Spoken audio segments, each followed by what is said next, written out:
sports content? Head over to woodwardsports.com right now for up-to-date sports articles and great entertainment news. We have the best writers, bloggers, and coverage all at your fingertips. Head to woodwardsports.com right now to experience all Woodward Sports has to offer.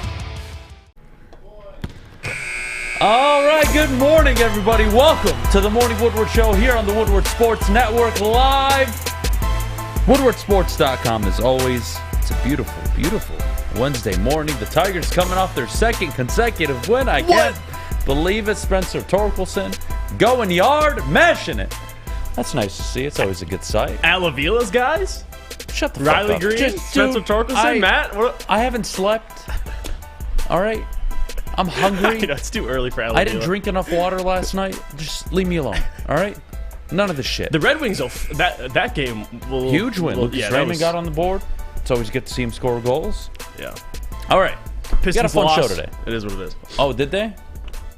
I could have told you that. I don't want to talk about it. I could have told you that was coming. I'll actually be down there tonight. Me and my brother are going, seeing the Nats. I'm so happy for you. You get to watch another loss. It's my brother's first game of the season, and what's the over? What are the odds on him watching a loss tonight against the Nets? Well, they've lost 21-22, so I'd say 95% chance they lose, yeah. But minus 500, I think. He sees a loss tonight. But I'll be down there. Fun show today. Fun show. First of all, we're going to start with Aidan Hutchinson. He went on the Green Light podcast with Chris Long, which was phenomenal. Posted last night. Really, really good interview. I encourage all of you to take a look at it later on whenever you get a free chance. We'll get to that. That's what we'll start the show with. Coming up next at 8:15, we'll get to our top 10 NFC head coaches. I think this is going to drive a bit of a wedge between, I think, this whole group here. The criteria I will explain when we start, but we'll get to that. 8:30 fan mock drafts as always. 8:45, the Niners expected to make a run for Aaron Rodgers if the Jets-Packers deal falls through. Top of the hour, our Lions fans being set up for disappointment. And I feel very strongly about this. I can't wait to get to that. 9:15, Jeff has his own draft confession, which I can't wait to hear. At 9:30, we'll get Brandon KoolAid on for some Pistons talk, and then we'll wrap up the show, get some conversations, mailbag, of course. But let's start with Aidan Hutchinson. JB, if you don't mind, let's throw up Aidan Hutchinson's quote on first being a defensive end in the NFL. He got a chance to talk with Chris Long, talked about the details, the impact of, the lifestyle of being a defensive end in the NFL. And his rookie year, he said, quote, "My best game, technique-wise, was a one-sack game. Sacks are such a tedious and delicate thing." And why I love that he said this is he came out slow out the gate, and then it was a 3-sack game against Washington. And then it was slow, and then it was a sack against Dallas, right? And he finally stood him up. But he played really well. And I think that's something we really don't appreciate enough in this media world we live in, where everybody is quick to say something or you want to jump on something. Right. You may look at the box score and see 0 sacks, but what I see are 5 pressures, 2 tackles for loss. Like, there's so much more than just the sack numbers. So I loved what he had to say. Jeff, you watched the interview. He handled himself so well, like you'd expect him to. Yeah, and I'm glad you brought that up too, because I think people, especially the average just box score checker, you look at sacks, especially early in the season for Aidan. Against Philly, he mentioned it. Facing that offensive line for his first game, going up against Lane Johnson, he even talked about it, kind of laid the foundation for him for the rest of his rookie year. And speaking of the sacks kind of being misconstrued, against Washington, and we talked about this literally the show after that following Monday after the game, he kind of fell into a lot of those sacks, but everyone just sees the 3 sacks in the half and goes, wow, this is Aidan's best game. And it was a great game. 3 sacks, don't get me wrong, in the half. But let's be honest here. I mean, Aidan knows his best game, and he talked about it. He can feel unblockable, but if he doesn't get a sack, people at home are saying, what happened to Aidan? Yep. If you don't actually pay attention and watch the game. So you're absolutely right. Pressures are what matter. And Aidan, after he got his legs under him, man, he took off and he never looked back. And the fact that they stood him up when they did, and we were asking for it on this show. I know other shows as well. Fans were asking for it. They finally stood him up, and you saw late in the season, too, his athleticism, which wasn't talked about enough, to be honest with you. He had 3 picks. Like, what he did as an edge is one of the funniest things we got to talk about on the show was leading up to the draft and then post-draft, right? Yeah. Kayvon Thibodeau. How? He's more The kid is 6'7". Yeah. Probably 260. Shredded. I mean, he's completely shredded. He is agile, explosive, everything you want. And we're really having this conversation. So, for me, Aidan Hutchinson, a hell of a rookie year. Obviously, the 9.5 sacks is a really nice number. How do you not fall in love with the number? But overall, his performance was everything. I thought he was the best defensive player on this team last year. Oh, absolutely. I don't think there's anybody that played at the level he did. That's what you get when you draft the right guy that high in the NFL draft. Did you see his quote too when he talked about the long arms thing, and he's like, I honestly didn't even notice. Nobody gives a fuck about this. I don't know how many times I have to yell about this. Nobody cares about your arm length. It is irrelevant in certain aspects. Right? So an offensive lineman that is much bigger than you, stronger than you, can control you before, he can get to you before you get to him. Sure, but there's so much more to this game than just arm length. It's such an overblown thing. Just like your cone drills. Like that is more of an indicator on your ability to get low. I'm not even going to get into this right now. You know what matters more? Whatever. Work ethic and motor, and he checks both. And those he checked boxes. every single box off the field, and what do you know? He's working out just fine for the Lions. Anyways, moving on. This was, I think, very interesting. I don't know how I feel about it. This is what Aidan Hutchinson had to say about what Dan Campbell said to the team. Later on in the season, when they were making their run, they were playoff bound. There was a chance that they could make the playoffs. Maybe they could make a run. JB, if you don't mind, you can throw it up on the screen. This is what Dan Campbell said to the team per Aidan Hutchinson. Quote, "This could be our only shot," Dan Campbell talking here. "This could be our only shot right here. That you'll ever be able to make a run in the playoffs, make it at the Super Bowl." And to me, my takeaway from this was Dan, in the moment, speaking to his players and helping them understand, like, hey, this is the NFL. You can be king of the jungle. You go look at the Rams. They just won the Super Bowl. Oh, and now we have the 6th overall pick because of how bad they were the next year. You can go from the king of the jungle to a nobody like that in the NFL. And for me, I thought it was super interesting for him to go that far with a team that had started 1-6, with 8-2 down the stretch. Disappointed not to make the playoffs, obviously, but I think we all agreed that was a team that they would have given a lot of teams problems. Granted, they got the Niners had they gone in over Seattle. I don't think they beat San Francisco. I don't think they're ready at the time, but still, that's not the point. The point is that belief, that mindset. I thought it was interesting. Yeah, and I don't think San Francisco would have been excited to play the Lions after that 10-game stretch. So there's that as well. I think Dan saying this, it's awesome because he's so self-aware, obviously former player. He understands in this league, not everything is progressional over the next 3 years, right? We always talk about, you win 8 wins, you go to 11 wins, you go to 13 wins. Every season isn't guaranteed with injuries. The Lions got really lucky last year and didn't have too many significant injuries, but that's not given every single year. So for Dan to recognize this and understand this, like, hey, if we get in the playoffs, this might be your only chance to have a real Super Bowl run. I know it's more in the moment. I don't think it's big picture, but still, it's very true for a lot of players because some of those players aren't on this team anymore. So, it makes a lot of sense. That's why I love Dan. I mean, so keeps it real with his players, and I think players look at it differently. It's different from Matt Patricia telling you this and Dan Campbell because Dan's played in this league. He understands. He's been around a bunch of different organizations, and he's seen a lot of things. So, and been around a lot of great coaches. So I respect it. Look, I really want to put my arm around this team. I really do. I'm not going to deny it.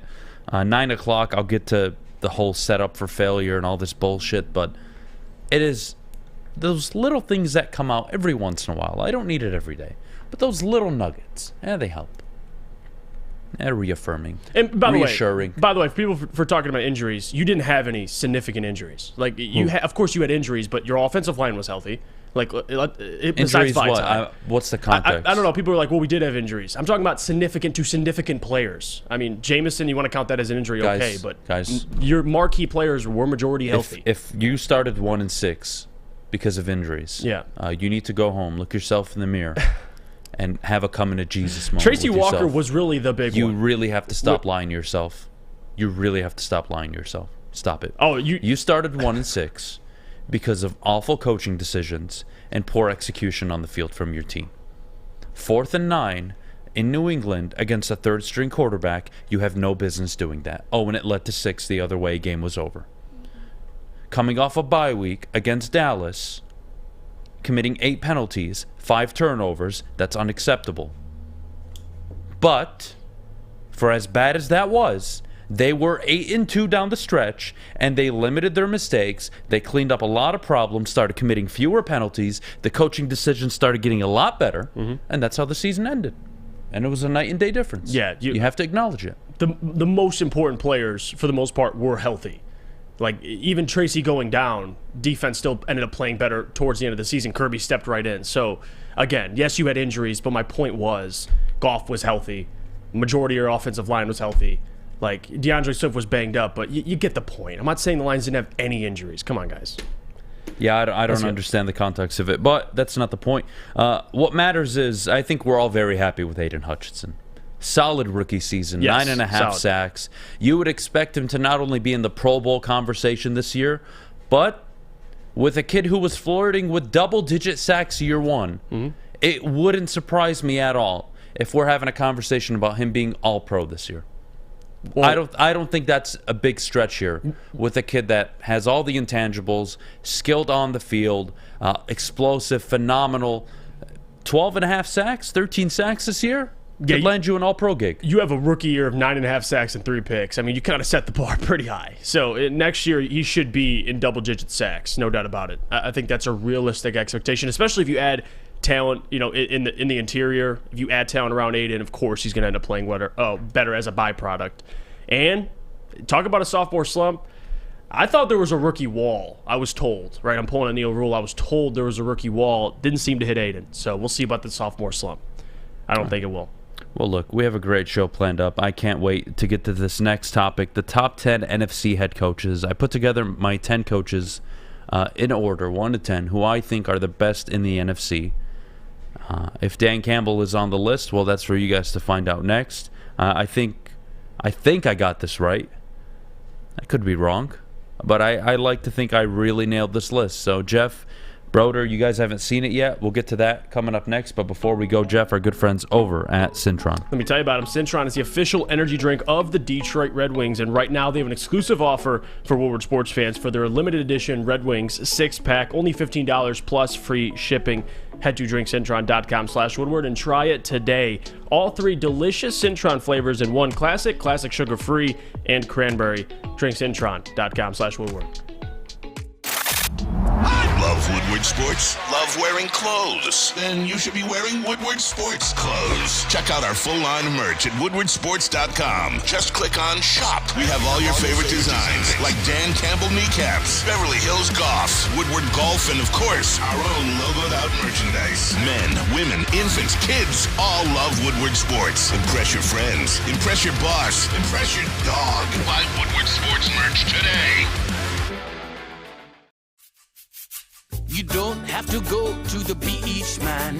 You don't have to get your butt crack full of sand. You just need a little chili peppers, man, to get that glowing beach chili peppers tan. Join the Pepper Club for all the best deals in town. Plus, they will beat all competitors by $5. ChiliPeppersTanning.com. Hottest bulbs, hottest deals, darkest tans. Your vitamin D headquarters. You just need a little chili peppers, man.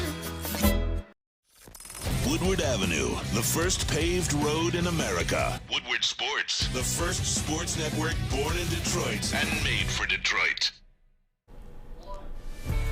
At Alta, uptime matters. Alta Equipment has everything you need to get the job done. If you have a big project coming up, Alta Rent has you covered. Call them today, 844-GO-TO-ALTA. That's 844-GO-TO-ALTA today. All right, we're back here on the Morning Woodward Show live, woodwardsports.com. Adam, Beydoun, Jeff Iafrate as always. Interesting week. If you're missing the show live, by the way, you can always go after the fact. Download the podcast, Apple Podcast, Spotify, wherever the hell you listen to podcasts. You can find the Morning Woodward Show. Feel free to listen to it on your way to work, in the gym, wherever the hell you want. Doesn't matter to me.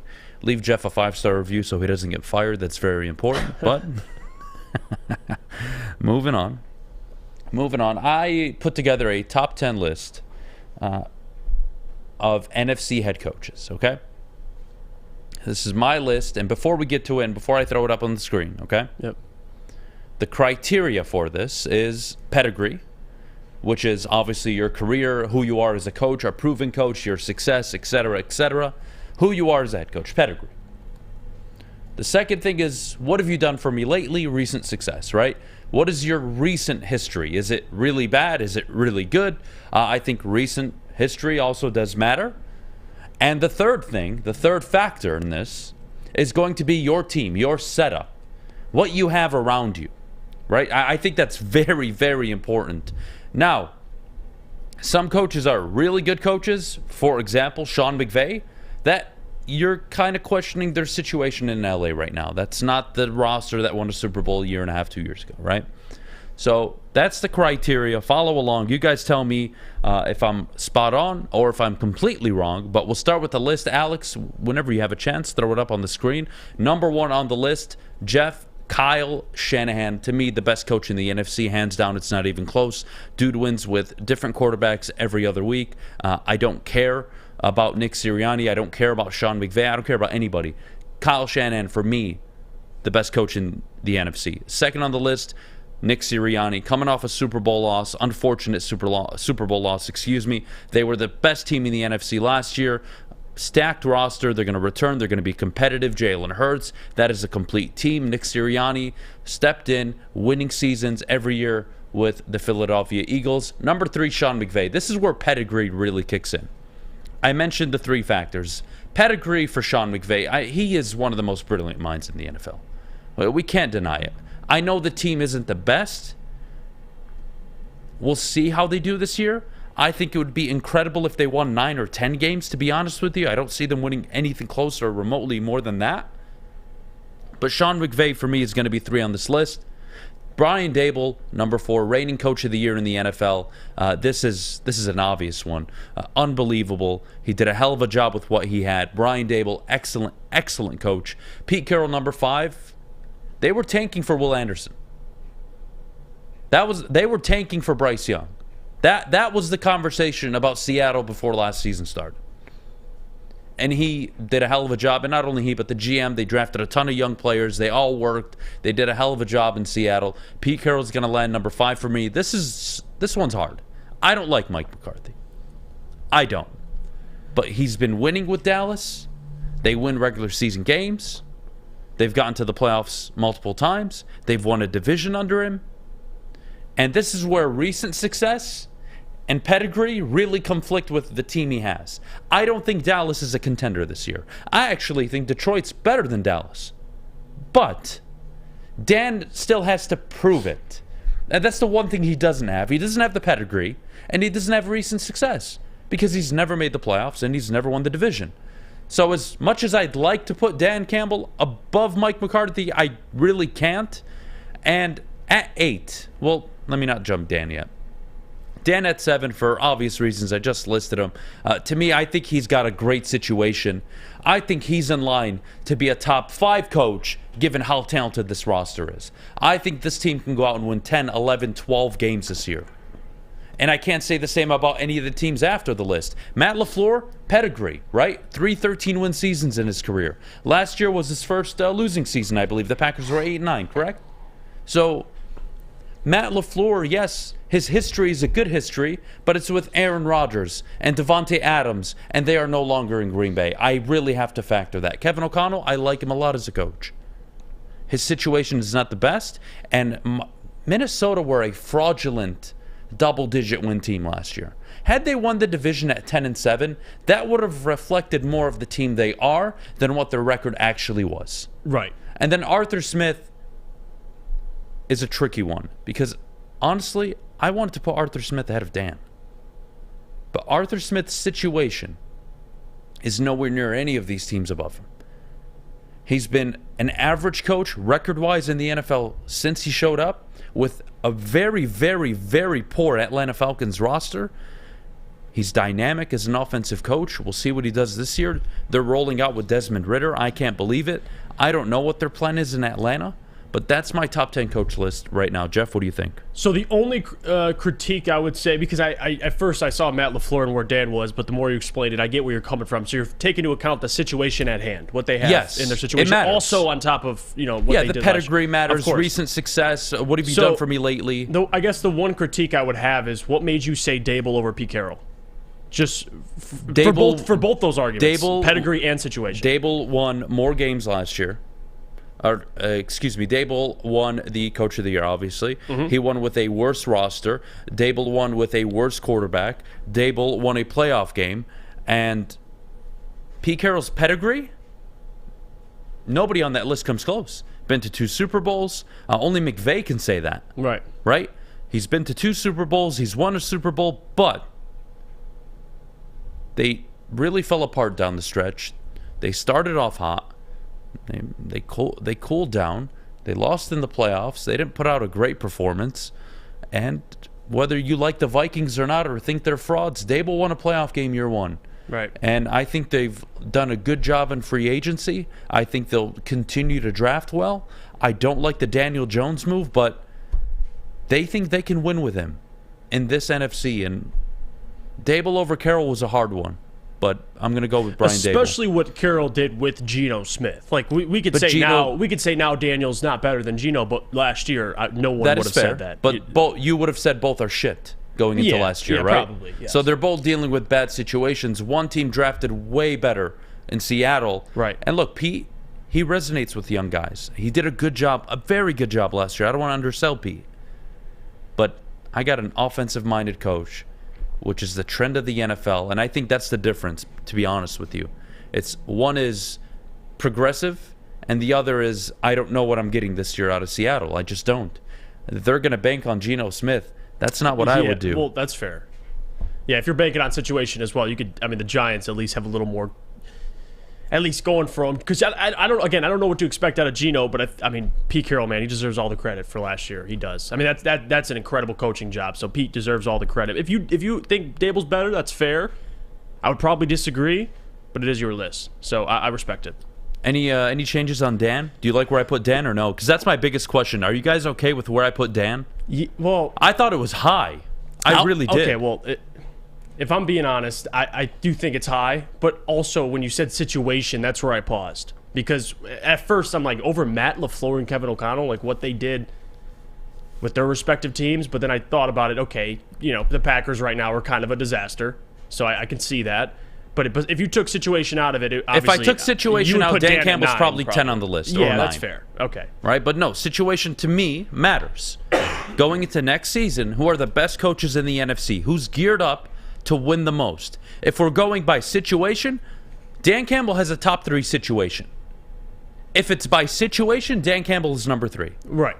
But we have to include pedigree, recent success. What have you done? What have you accomplished? What's your philosophy? And Dan hasn't won anything yet. Not to say he won't. I was gonna say that too. I mean, we talked about Dan's record early last season when they were 1-6 all time. And again, it's not about crapping on Dan, but the record's the record. He was 4-19. You turned it around. He went 9-8. It's incredible, but to move now into top, what is he, 7? You have him at? It does speak more to the situation. I put him at 7, ahead of LaFleur, ahead of O'Connell, even though pedigree-wise he's not as accomplished as any of them. Yeah, if anything, again, if I didn't have situation as one of my criterias, Dan would have been 9 or 10 on that list.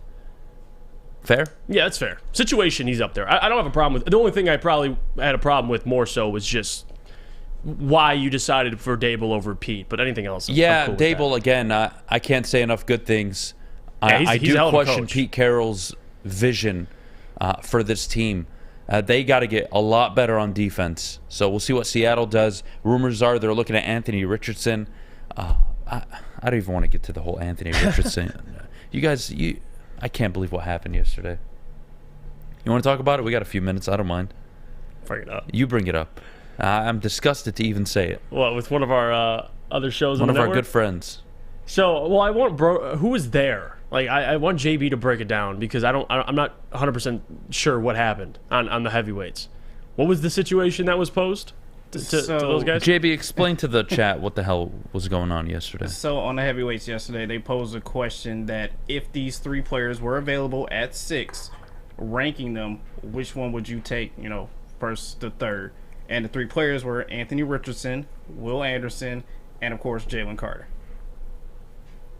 Okay. And So this is for me, this is an easy answer. If Will Anderson, Anthony Richardson, Bryce Young, I don't give a fuck who's Will Anderson's available. I'm taking Will Anderson. Yeah. 10 out of 10 times. Me and you were in lockstep actually here.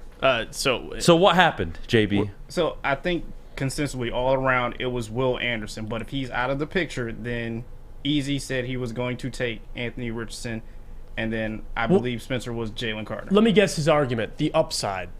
The potential. A lot of the upside, the potential, us not. So Anthony possibly being able to Richardson draft for next- Easy over Will Anderson. Yes. What about? I like the potential. Talk about potential. I'll take Will Anderson and his potential next to Aidan. My goodness. Yeah. I mean, it is what it is. That's why I love this network. Shows can have their own opinions, even though I disagree with it. Yeah. If you think quarterback and you think Anthony Richardson's more valuable, or you'll take him at 6 over Will Anderson, Look, I don't want to dismiss anybody. I can't believe that. I don't want to say anything that's rude. Is. But when you have Malik Willis being the number 2 overall pick or Kyle Hamilton last year, it's very hard for me to take what you think seriously. The idea that you would pass on Will Anderson for Anthony Richardson, let alone Jalen Carter, is fucking laughable to me. Yeah, Will Anderson. I mean, Will Anderson is the best Jalen defensive Carter. prospect coming out in this draft. Yeah, It's not even close. yeah, I would agree with that. If he's there at 6, you run to the podium. You don't even wait. How, God? It's like the How do we Aidan get to pick. this place? Is it really that slow of a news day? I got to get in these production meetings and see what the fuck is going on. I don't get it. What are we doing in these production meetings, huh? We're just sitting there on the fucking whiteboard. Hey, guys, you know what? There's nothing to talk about today. Fuck it. You know what? Let's just make a hypothetical. Anthony Richardson, Will Anderson, Jalen Carter, they're all on the board. Fuck it, man. We're going to take Anthony Richardson. This fucking network should be fucking sued and taken down. What a joke. You know, it's funny. I feel like I'm arguing with someone different at this network every day about Anthony Richardson. And yesterday I was arguing with Ryan in the back, who does all our graphics. And the first thing he brought up to me, Jeff, he does backflips. I go, I don't give a damn if my quarterback can do backflips, Ryan. Will Levis can jerk off with his left hand and his right hand. What do I care? What are we doing? What are care? we doing here, fellas? I can't believe it. All right, we'll take a break. When we get back, your fan-submitted mock drafts. We appreciate you guys always sending them. Let's see if any changes have happened. Trading back, moving up. Who falls, who doesn't. We'll get to all that and more coming up next. 8:45, we'll get to the Niners and Aaron Rodgers. What does it mean for the Lions? What does it mean for the Jets? If they can't land their quarterback, what does it mean for the Packers? I can't wait to get into this conversation. And then, of course, top of the hour, the Lions being set up, and the Lions fan base in general, are they being set up to be disappointed? We'll get to all that and more, but before we do, Jeff, our good friends over at Guardian Alarm. Well, guys, I got a defense that you cannot pass on if it's available at 6. That's Guardian Alarm. Their professional technicians take the time to recommend security and automation solutions specific to your needs. Your safety and security deserves technology that's not only been proven to work, but by people that have been proven to care. Call 1-800-STAY-OUT today and tell them Woodward Sports sent you. Saturdays at 1 p.m. Make sure you're watching WoodwardSports.com for our new show, Chompin' Puck. He shoots! He scores! With 4-time Stanley Cup champion Darren McCarty and Michael Gentry, Chompin' Puck is taking the Detroit hockey community and giving them a voice. Pros to Joes. You'll get the best Detroit hockey coverage around. Chompin' Puck. Saturdays 1 p.m. on WoodwardSports.com. Introducing the Planet Fitness Guide to getting that post-workout glow. Step 1. What's your why? More epic energy? Better sleep? Blow off steam? Step 2. Join Planet Fitness for just $10 a month and get moving in our clean and spacious clubs. Step 3. Bask in that post-workout glow. Join Planet Fitness today for just $10 a month. Join today at any of the 50-plus Detroit area locations. It's a great day to get some Centron in your life. Okay. There it is. Centron, here we go. Gotta grab the cranberry. Oh, wait. It's 2 for $4. Got to double up with the classic as well. Centron World, baby. Centron, available at select Krogers. And if you want to know how, go to @CentronWorld.com. You get dope like me. You know what? Why wait?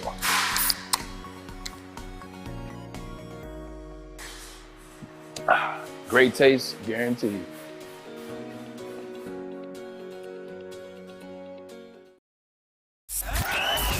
We are the network for Detroit by Detroiters. Welcome to the Woodward Sports Network. All right, let me tell you about my good friends over at Custom Health Centers. Start your health journey today with Dr. Jason and his excellent team over at Custom Health Centers. Ryan Ermanni's already down over 20 pounds. You can find that out just by scrolling back 2-3 months, looking at his old videos, and now looking at him now every day, 2 to 4 p.m. Dude is no longer 7 chins in. He's down about 2.5, and I can't wait to see him down to 1. Proud of him. I'm proud of him. Give him a call, 844-789-8446. We are back here on the Morning Woodward Show. Live. WoodwardSports.com as always. Adam, Beydoun, Jeff, Iafrate. All right. Fan mock drafts. This is always fun. I like doing these because I like to see what the public thinks. I like to see what the people think. What do you guys want? Right? So, let's throw a poll up just so I can sleep at night. And the poll will be, if you had to choose one of these 3 players to be a Detroit Lion next year, who would it be? Will Anderson, Anthony Richardson, or Jalen Carter? I am very, very, very, very curious. I expect this to be a landslide, 95% to 97%. And for the 5% of you that are just fucking idiots, I accept you as who you are. I don't discriminate against anybody. You're all welcomed in this chat. Having said that, let's get the fan mock drafts going. Jeff, what do we got first? All right, so, Alex, I sent them to you. Let's see what we got. All right, Jalen Carter at... okay. Oh, wow, the people are speaking. Okay. Jalen Carter at 6. Fine. I'm just going to say fine because I'm out on him. I don't want him, but whatever. It's your mock. I respect it. 18, solid pick. Joey Porter Jr. I absolutely love it. I'll agree with PFF on this. Jordan Battle is an absolute fucking F. Here at 48, absolutely not. Deion Henley, solid pick. We're seeing a lot of the same players now recycled. This is kind of the very, very consistently. This reminds me of Kirby last year when we started drafting Kirby, and I feel like we were all on the same page. Everybody, yeah. Yeah, not with Jordan. I'm talking about just similar players. Well, Deion Henley for sure is the one that always shows up. McBride, I've been drafting a lot. I don't love the Carter thing. I just don't. I'm out on him. You guys know how I feel about it. I'm not going to sit here and justify it. You don't even have to take Elijah Cansey, to be honest with you. I don't care. Fuck it. Fuck Elijah Cansey. Anything but Jalen Carter. At this point, is how I feel. Anything but Jalen Carter. That's how strongly I feel against drafting him. Well, this person. This isn't about Elijah Cansey. Elijah Cansey is not a better prospect than Jalen Carter. That's a joke. No one's going to make that argument. But you guys know why I question Jalen Carter and why I'm out on him. And I'm not going to repeat myself. So, there you have it. This person disagrees. Yeah, good. And there you go. Take Carter. Good. Jake Moody at the end, I don't mind. I'm always a fan of a running back in the 5th round. I can't hate on it. Solid board. I'm going to plead the 5th on Jalen Carter. So outside of Jalen Carter, I think you did okay, given Jordan Battle was a reach, and I wouldn't draft Nathaniel Dell at all. At all? No. Why? No, because Nathaniel Dell struggles to get off the line of scrimmage and press coverage. Super small. He's very small. I don't think that's the move. If you're going to take a guy, you might as well go for a big-bodied receiver. A.T. Perry. Yep, there you go. We're sinking this morning. I like it. Let's throw up the next one, Alex, when you get a chance. The next fan mock draft that was submitted. I want names, by the way. Let's make sure we get names on these. All right. Ooh, trading situation. You trade back with Jacksonville, and you acquire the 24th pick 56, and a 4th rounder. You then move up to 31 in the 1st round. There's a lot of going on by giving up pick 56, and your 3rd round pick. Okay, let's do this. I love the trade, by the way. I love the trade given the player you got out of the trade. I'm going to ignore who was taken number 6th overall, he who shall not be mentioned. Nolan Smith at 24, solid. Good pick, good value. 31 to trade back into the first round for Jack Campbell. I like it. I like it. Get your player. I don't mind it. I don't think you have to trade back into the first round, but hey, you want the 5th-year option? I don't hate it. I don't hate it at all. You only gave up a 2nd and a 3rd. I can live with it. You have a ton of them. You have 2 next year, so you're not losing out on anything. Steve Avila, a guard at 48. Okay, I can accept it. A corner at 55. Garrett Williams, I like it. Ivan Pace out of Cincinnati, very, very good pick in the 4th round. Bryce Ford Wheaton, wide receiver out of West Virginia in the 5th round. A tight end in the 6th, and then they wrap up with Jake Moody. Jeff, give me a grade here. Well, a little too many trades for my taste, but I can respect it. If we're talking up just the players, I think Garrett Williams was a little bit of a reach. I mean, at 55, he's coming off an ACL injury. I don't love it, but again, Jalen Carter, Nolan Smith, Jack Campbell, if those are your 3 first-rounders, I can't be upset, especially where you got Jack traded in the first round to get him. We all are kind of acknowledging he's rising up draft boards. He could be a late first-round pick. I don't mind it. Give me a grade. I'd probably say B-. I'll give it a B. I'll give it a B. Yeah, I'll say B-. I can live with it. Thank you, JB. I think a B is a solid answer. By the way, I'm very disappointed in all of you at home watching today. I really am. It hurts me to say this because I like to believe we have a good relationship. I like to think for the 1.5 years that Jeff and I have been doing the show together, that you've woken up with us every morning. All the conversations, debates, arguments, whatever you want to call it, that we've gotten into. I like to think of you guys as, people that are close to me. And I'm very disappointed in all of you. I'm disgusted. You sick fucks. All of you. And you know who you are. The fact that 17% of you chose Anthony Richardson or Jalen Carter makes me question humanity. I might get an abortion. I don't think I want to raise a kid in this world anymore. Hey, yo! What are we doing here? Yeah, well... since we're family, and I like to consider us all family here, I would hit you in the back of the head with a fucking 2x4. Every single one of you. 17%. Now it's 18%. The number just keeps climbing. Now they're going to come after you. At least we got 81% on board with Will Anderson. That's all you need. 81% of you are invited to my family barbecue over the summer. The other 18% of you can go fuck yourselves. Okay? Got him! All right. Continuing on. That really pissed me off. Funky says, Adam, y'all needed an option D for none of the above. What? No, none of the above. If Will Anderson's on the board, you take him. You take Tyree Wilson over those guys? Like, never. Come on. All right, let's get back to fan mock drafts. Alex, let's throw up the final one before we go to break. Let's see who this person put together.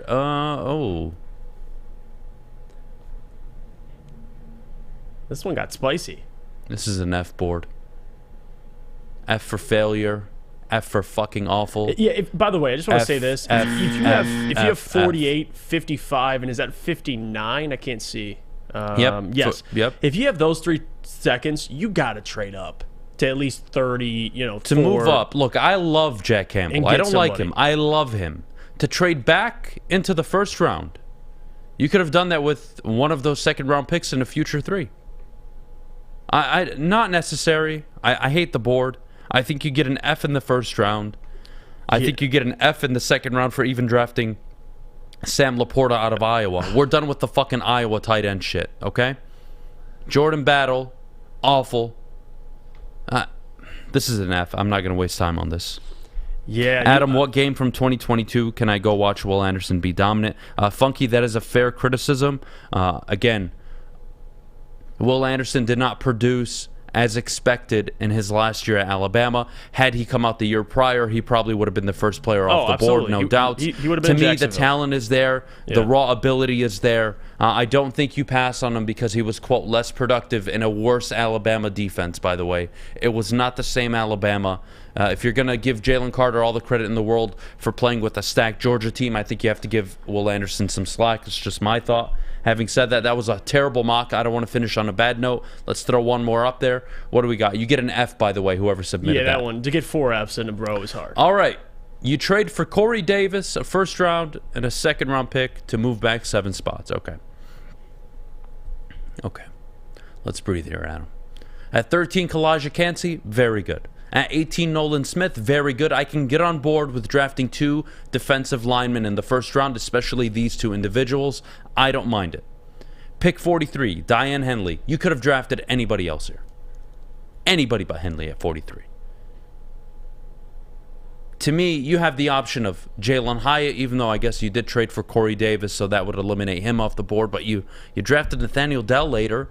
So for me, that's Jalen Hyatt at 43. 48, I don't mind Steve Avila. Garrett Williams, I can get on board with a secondary player. Round 3, I don't like Nathaniel Dell. I'm off the board with him. And then Dorian Williams, round 5.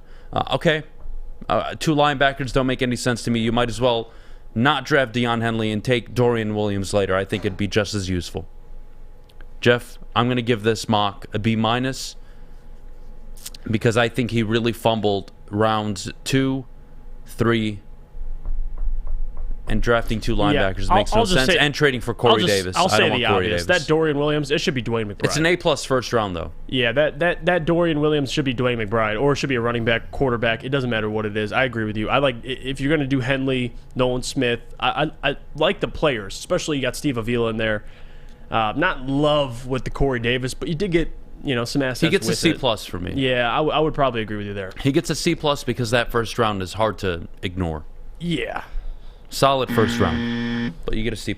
And by the way, to Benji's comment about the tight end position, which I actually agree with, Benji says, you guys got to stop with acting like tight end is solidified, like we have an elite guy there or something. Upgrading is never bad, especially with upside value. Go fuck yourself with the idea that I need an elite tight end. I fucking don't. No, suck my fucking balls. No, he did. He said, stop acting like we have an elite tight end. We don't, and we don't need one. Well, it's never bad to try and upgrade. You don't need one.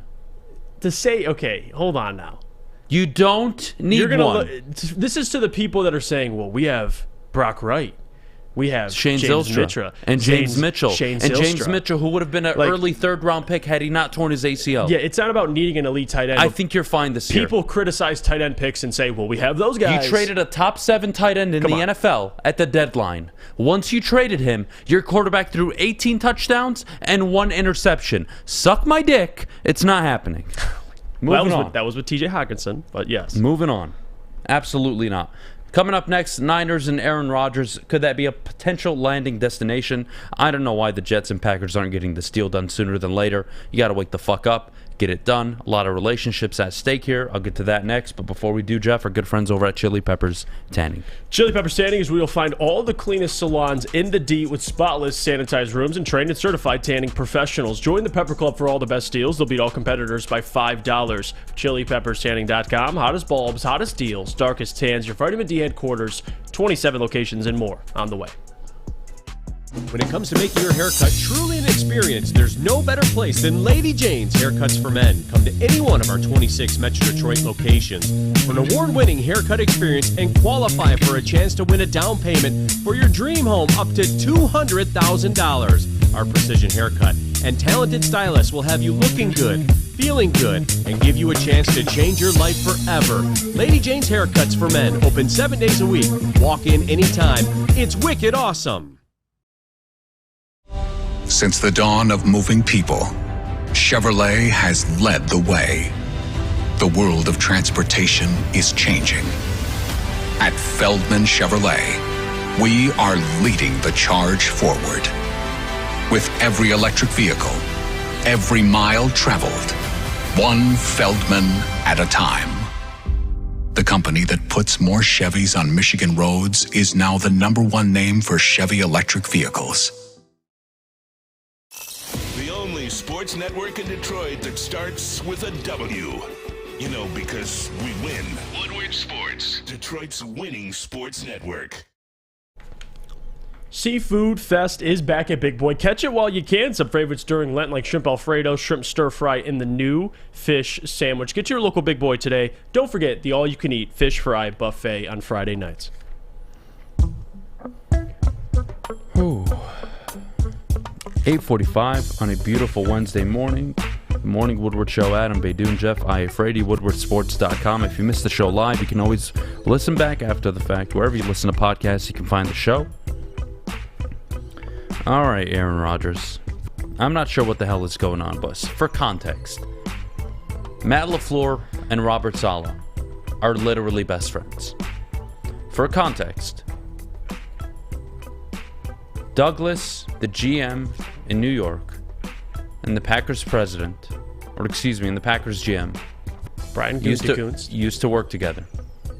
And the president of the Packers is the same president that was involved in the Brett Favre trade to the Jets.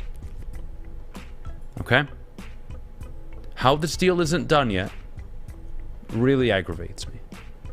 I don't know what the holdup is, but if I'm Robert Saleh, I'm looking at my GM and I'm saying, dude, what the fuck? I need him in the building. He needs to start throwing with our young wide receivers, and we need to get this ball rolling because we can't afford a slow start in the AFC. So I'm not sure what the hell is going on between these two teams, but there is reportedly one team that's watching from afar.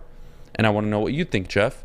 If the Niners land Aaron Rodgers because this deal fails to go through, if Aaron Rodgers does decide he still wants to play, and it is the Niners, is there a better team in the NFC? They become the team to beat. Yeah. They have to. Because of what Kyle's done without a quarterback. Right. That's really the main factor that's here. The big one. Say what you want about Aaron in the postseason. Listen, this is Kyle Shanahan. This is the 49ers. I mean, talk about culture, just what Aaron would be coming into and what his job would entail. He can do everything Brock can do and better. So, again, yeah, I'm with you. If the 49ers get their hands on Aaron Rodgers, that's terrifying. It truly is. It changes my perspective. With the Jets in the AFC, yeah, they're a playoff team, but the 49ers in the NFC with Aaron Rodgers, that's a Super Bowl contender. You dipshits, all of you in the chat, you fucking idiots. I love you guys. Stop saying stupid shit. You can announce the deal and it doesn't become official until pre or post June 1st. That's not how the NFL works, guys. You can make the announcements. You can make the official deal and it not be transactionally finalized. This is a joke. And last I checked, you want Aaron Rodgers in the building as soon as possible. And the Packers have no leverage at all in this situation. No, they so don't. If they want to trade him prior or it doesn't matter what they want. They need to trade him out of the building, and it doesn't matter how much money they can save between now and June 1st. You know why? Because they're going to have to pay the guy a shit ton of money if they don't find it. And if he retires, he will royally fuck them. So stop with the nonsense. This deal has to go through.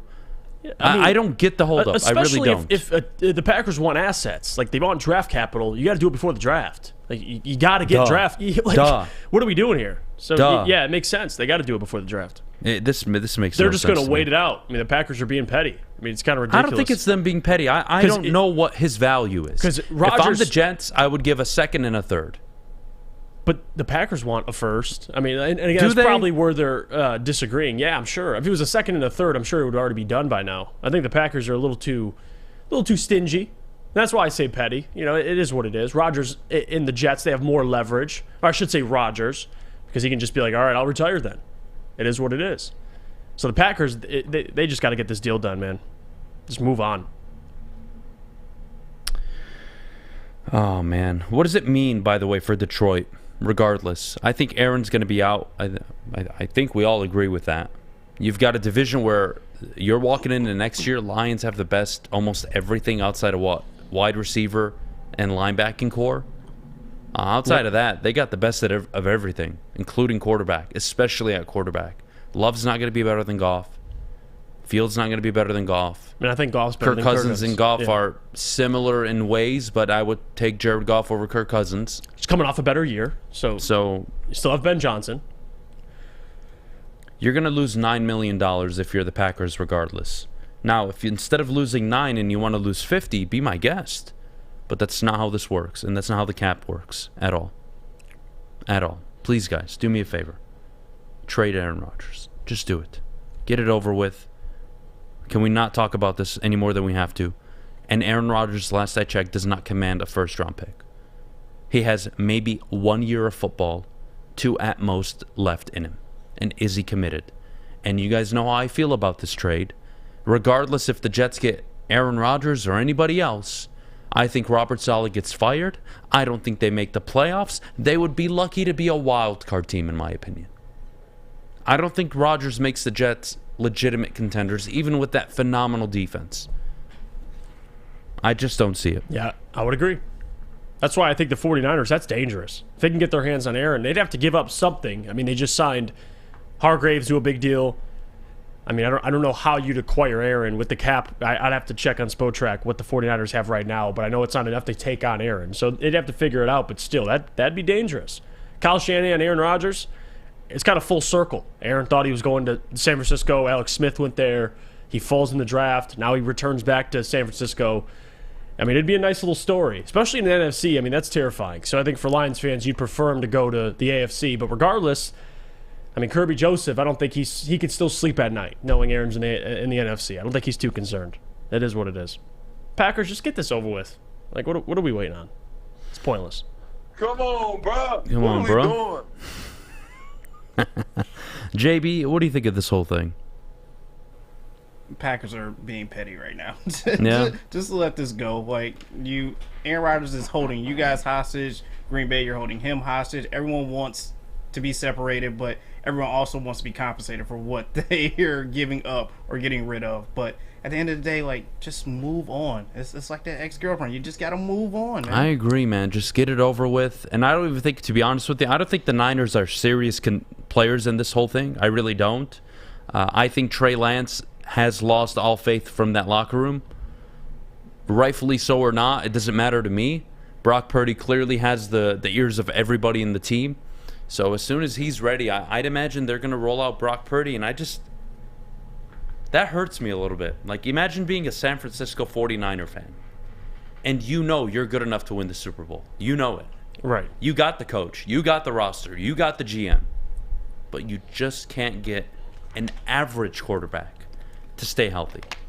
Jimmy G stays healthy, they have a chance to beat the Eagles in the championship game if he had a normal season. Right. I mean, they have a chance. Even Purdy, if he is not injured, I'm not saying they beat Philly with Purdy, but they at least have a chance. Yeah, it'd be different, right? Different game, yes.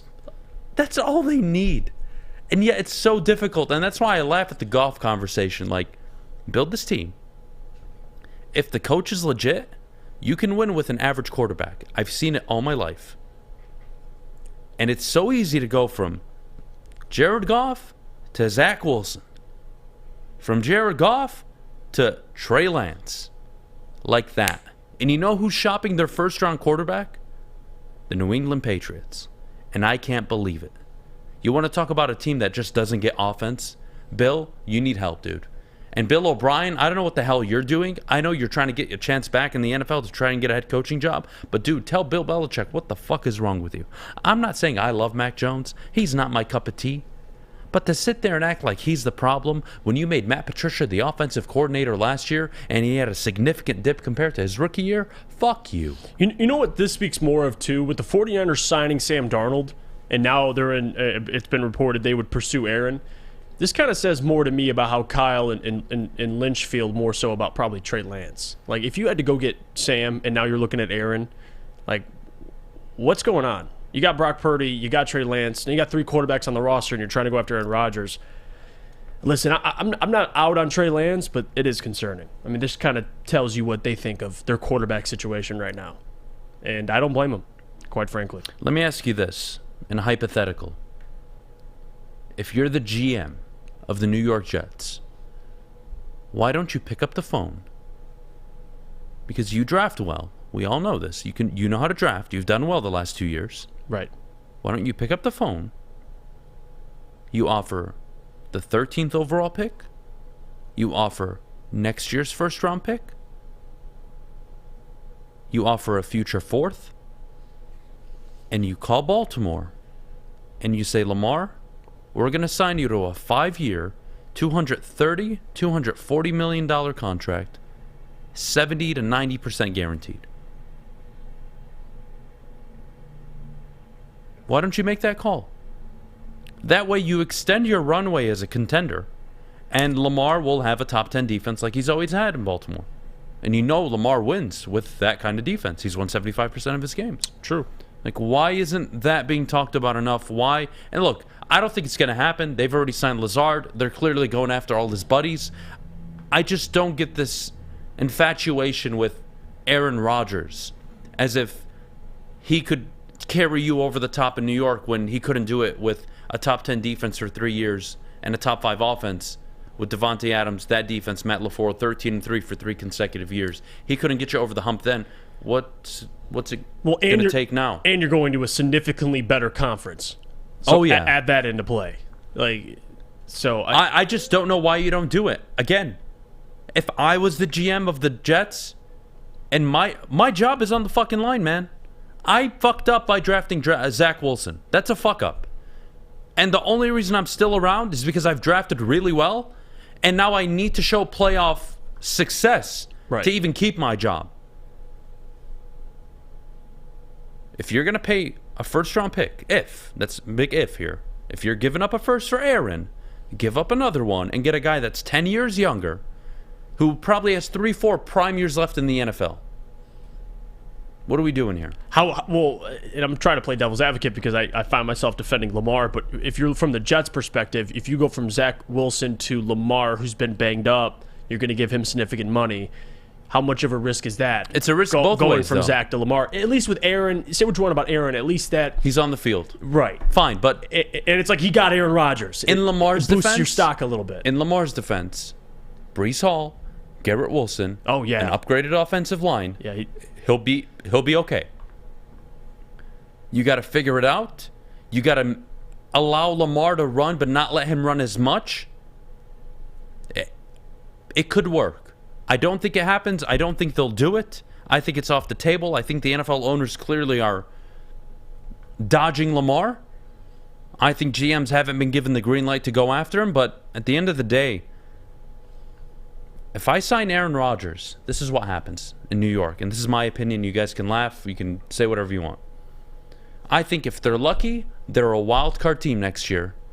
They lose in the playoffs. They bring him back the next year. They bring back Saleh. It falls apart. They both get one retires, one gets fired.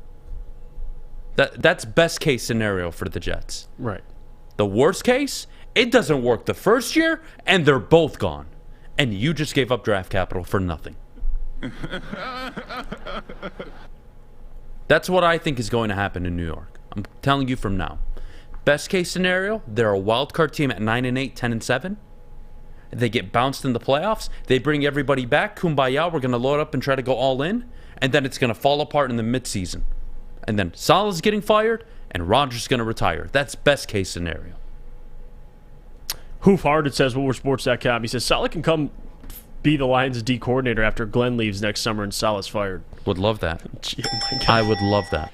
If Aaron Glenn is going to leave, I would love that. Yeah. Robert Saleh has put together multiple top 5 and top 10 defenses with multiple teams. Sign me the fuck up for whatever he's doing on the defensive side of the ball, because he is excellent at it. That doesn't mean you're a great head coach. That doesn't mean you're a great head coach. Mike Vrabel gets a lot of praise, rightfully so. Really good on the defense, hasn't figured out the offense for a few years. Oh, and he let his GM somehow trade A.J. Brown. Way to go. I love this one. WoodwardSports.com. Cody Engel says, but remember, you guys saying he's a better coach than Dan Campbell.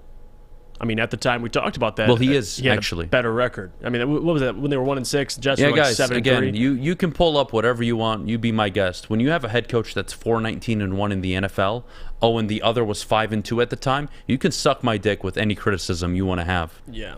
About what was said or what wasn't said. Hey, you think I actually care? I don't.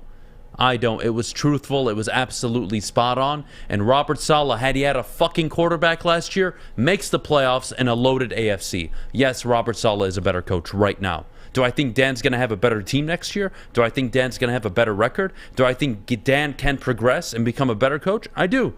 But there is no questioning Robert Saleh's abilities to coach a defense and coach a football team. They got to figure out the quarterback situation, or he's going to get fired, and so is that GM. It's funny, too, because Saleh had, what do you have, 3 quarterbacks last year? He had Flacco. Four, yeah. He had Flacco, Mike White, Zach Wilson. And somebody else. I forget who came in the game. It's all over the place, man. Like, all right. Say what you want about Saleh. Yeah, they need a quarterback, so they got to get this done. Top of the hour coming up. Here's what we're going to do. Are Lions fans being set up for disappointment? I feel very strongly about this, actually. I hate, and I mean what I'm saying here. I hate that this is a conversation. This, to me, discredits everything that you are supposed to acknowledge and believe about the NFL. I completely disagree with this thought. So we'll get to that next, but before we go, Jeff, our good friends over at Swiss Insurance. Be sure to check with Swiss Insurance this week for your commercial insurance review. Swiss Insurance can help make sure you have the proper coverage. Swiss Insurance, give them a shot and you won't be disappointed. Contact them, Mark at SwissINS.com. By now you know me, Christina Gennari, as the obvious choice in real estate. And you know my website, soldchristina.com, as your #1 resource for buying or selling your home. Myself, along with my amazing staff, pride ourselves on making your home buying and selling experience a relaxing and easy one. Come see why we are the obvious choice. Christina Gennari at soldchristina.com, the obvious choice in real estate. 3 NBA championships. Detroit fans were there. 11 Stanley Cups. Detroit fans were there. 4 World Series wins. Detroit fans were there. And that one Lions playoff win in 1991? Yeah, Detroit fans were there. Woodward Sports, where the fans are.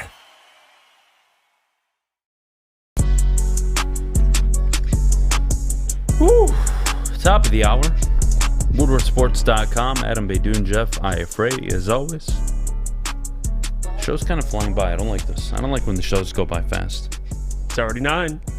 But here's what we're going to do, all right? I strongly disagree with the notion that Detroit Lions fans are being set up for disappointment. I completely disagree with this.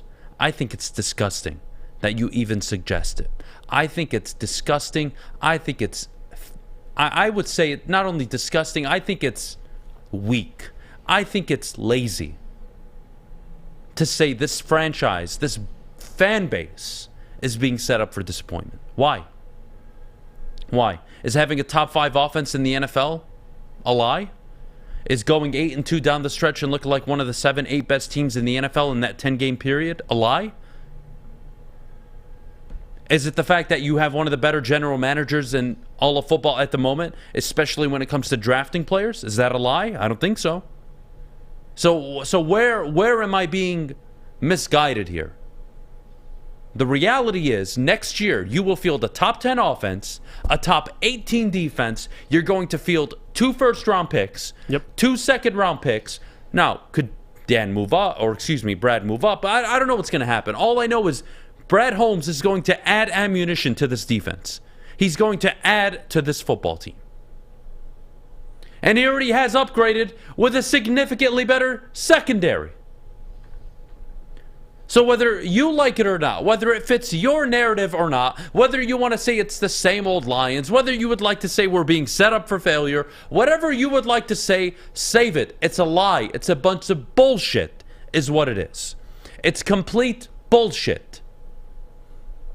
Whether you like it or not, you have to put your arms around this football team this year. You have to. And even if it means they disappoint you or they fail or they underachieve, you have every fucking football reason to put your arms around them. I don't want to hear it. I don't want to hear it. They are 9-8 to end the season last year. They are projected over-under at 9.5. They are the odds-on favorite to win the NFC North, and that line will only increase for the Lions once the NFL draft concludes. I don't want to hear you're being set up. If they fail, that is their fault. If they underachieve, that is their problem. That is not your problem. That is not your fault. That is not because you demanded anything. That is not because of your expectations. It has nothing to do with anything that you think or feel. So yeah, I don't believe they're being set up for failure. You Detroit Lions fans are not being set up for disappointment, failure, or anything, in my opinion. You are expecting what any fucking legitimate franchise, any legitimate football person would expect from a football team that's upgraded their secondary significantly, added Cameron Sutton, added Emmanuel Mosley, added C.J. Gardner-Johnson. You're going to add likely at least one defensive player in the top 18 of the upcoming NFL draft. Yeah, I think you're going to be better. Oh, you also have one of the best up-and-coming offensive coordinators. Oh, a top 10 offense likely next season. Yeah, I don't think you're being set up for disappointment. I think what you're being set up for is a good ride. You're probably going to win 10, 11, 12 football games. You're going to win the division for the first time in 3 decades, and that's what's going to happen. And if it doesn't, are you going to be disappointed? Sure. Are you going to be frustrated? Yeah. Not your fault. Not because of your expectations. It'll be because of this football team not being able to deliver the goods that is expected of them. So yeah, I think it's a bunch of bullshit, Jeff. I love it. I do. And I think part of that, too, is, the Fugazi, Lions fans, at least in previous years, having big expectations and Lions never living up to it. So it's partially, hey, maybe my expectations were too high, but some reason every year Lions fans still have high expectations. But this is different. I think you nailed it. This would be more about the organization, if anything, but you have every right to have full faith in what the Lions are doing because it's been proven. Like Brad and his talent acquisition, what he's doing in the draft and free agency, it's proven. Dan Campbell, after starting 1-6, going 8-2 down the stretch, beating Green Bay and Lambeau to end the season, almost making the playoffs. If it wasn't for what Seattle did and what the Rams couldn't do, it's real. So the Lions fans, with their expectations, is set up for disappointment. I don't think so. I think that's, it is what it is. If there is disappointment, it won't be because you're set up for disappointment. It'll be because of something else. The Lions are built to win this year, win the division, potentially win a playoff game. Whatever happens or does not happen won't be because you were set up for failure. It'll be more so on something else. Maybe Goff goes down. Maybe Dan Campbell coaches you out of some games. I mean, who knows? But it won't be because simply you just had too high of expectations. We talk about this a lot, too. For the people that say, well, it's the Lions, whenever you bring up expectations, it's ignorant. And listen, the last 2 days I've been using ignorant a lot, but a lot of things have been ignorant lately. That's ignorant. You're fair to have expectations. Like last year, we said 8 wins. I said 8 wins. You said 7. They got 9. So, again, that's fair. Even Ryan Ermanni saying 10 games. It's fair. You have those expectations. It is what it is. But if they don't get to those expectations, that's up to you to kind of justify that. This year, they should win at least 10 games. If they don't, we'll discuss it. But being set up to fail, Adam, I don't think that's the case at all. I don't. You're being sold something that's real right now. They have to go out and do it. But everything looks, they're checking off every box so far. If I was a pessimist, I would make the case the Lions have the 4th best roster in the NFC. If I was a pessimist. The reality is I think they have the 3rd best roster. I think only behind, of course, the Niners and the Eagles. I do think they're better than the Cowboys. That's an opinion. You can share it. You can disagree. That's fine. Let's say they're the 4th. They clearly have the best roster in the NFC North. They are clearly head and shoulders above any team, positionally across the board in the NFC North. You're not being sold a team that's coming off a 9-win year that has to deal with an elite 13-win Minnesota Vikings team that's going to return all their players and they're a legit team. No. Minnesota will be lucky to win 9 games this year. Lucky. You have no excuse not to go out and win the North. You have no excuse not to make the playoffs. You have no excuse not to give this fan base its first home playoff game in over 3 decades and the first ever at Ford Field. You have no excuse at all. And if they fail, there will be consequences, and they will live with it. But that is not because you, the fan, has expectations, or you, the fan, wants or sees or believes in something. I think that's a bunch of shit. And if anybody wants to sit in front of a microphone in this town, national, I don't care where, and tell you that you guys are being set up, this always happens the same way, I've seen this all my life, they're a fucking liar. They're probably fat, they probably work in radio, and they have no idea what the fuck they're saying. Because the truth is, no, you haven't seen this before in your lifetime. No, you haven't. You've never had a more competent GM in your franchise's history. You've never gone in free agency and upgraded the team so easily with such finesse on the contracts the way you have this offseason. You've never landed a fourth-round wide receiver and ended up being a top 10 receiver in the NFL in 2 years. Never seen that before. I've never seen you trade away a quarterback and get 2 first-round picks for him, and one of them ends up being Jameson Williams, who could be another top 10 receiver in the NFL if he hits on his potential. I've never seen a GM hit on a high character, high explosive, highly productive defensive end in this franchise's history. Now you have Aidan Hutchinson. So what is it? What is it? Same old Lions. 60 years, 1 playoff win. I know all of it. I know all of it. But you have to be either a liar or a complete narcissistical pessimist to sit here and say that you are being set up for disappointment on a team that's done everything correctly, that have upgraded completely across the board, addressed their holes. They have 2 picks in the top 18, 4 in the top 55. It's not even close. No, it's not. It's not even close. By the way, shout out to Sam A in the chat from listening from Toronto daily. That's awesome. But yes, I think the whole idea of you're being set up or they're selling you something that's false is, part of it, and I hate using the term old head, or you kind of, it's something like Terry would say. I talk to Terry all the time, and he's always like, hey, temper your expectations. But this year, even Terry is different.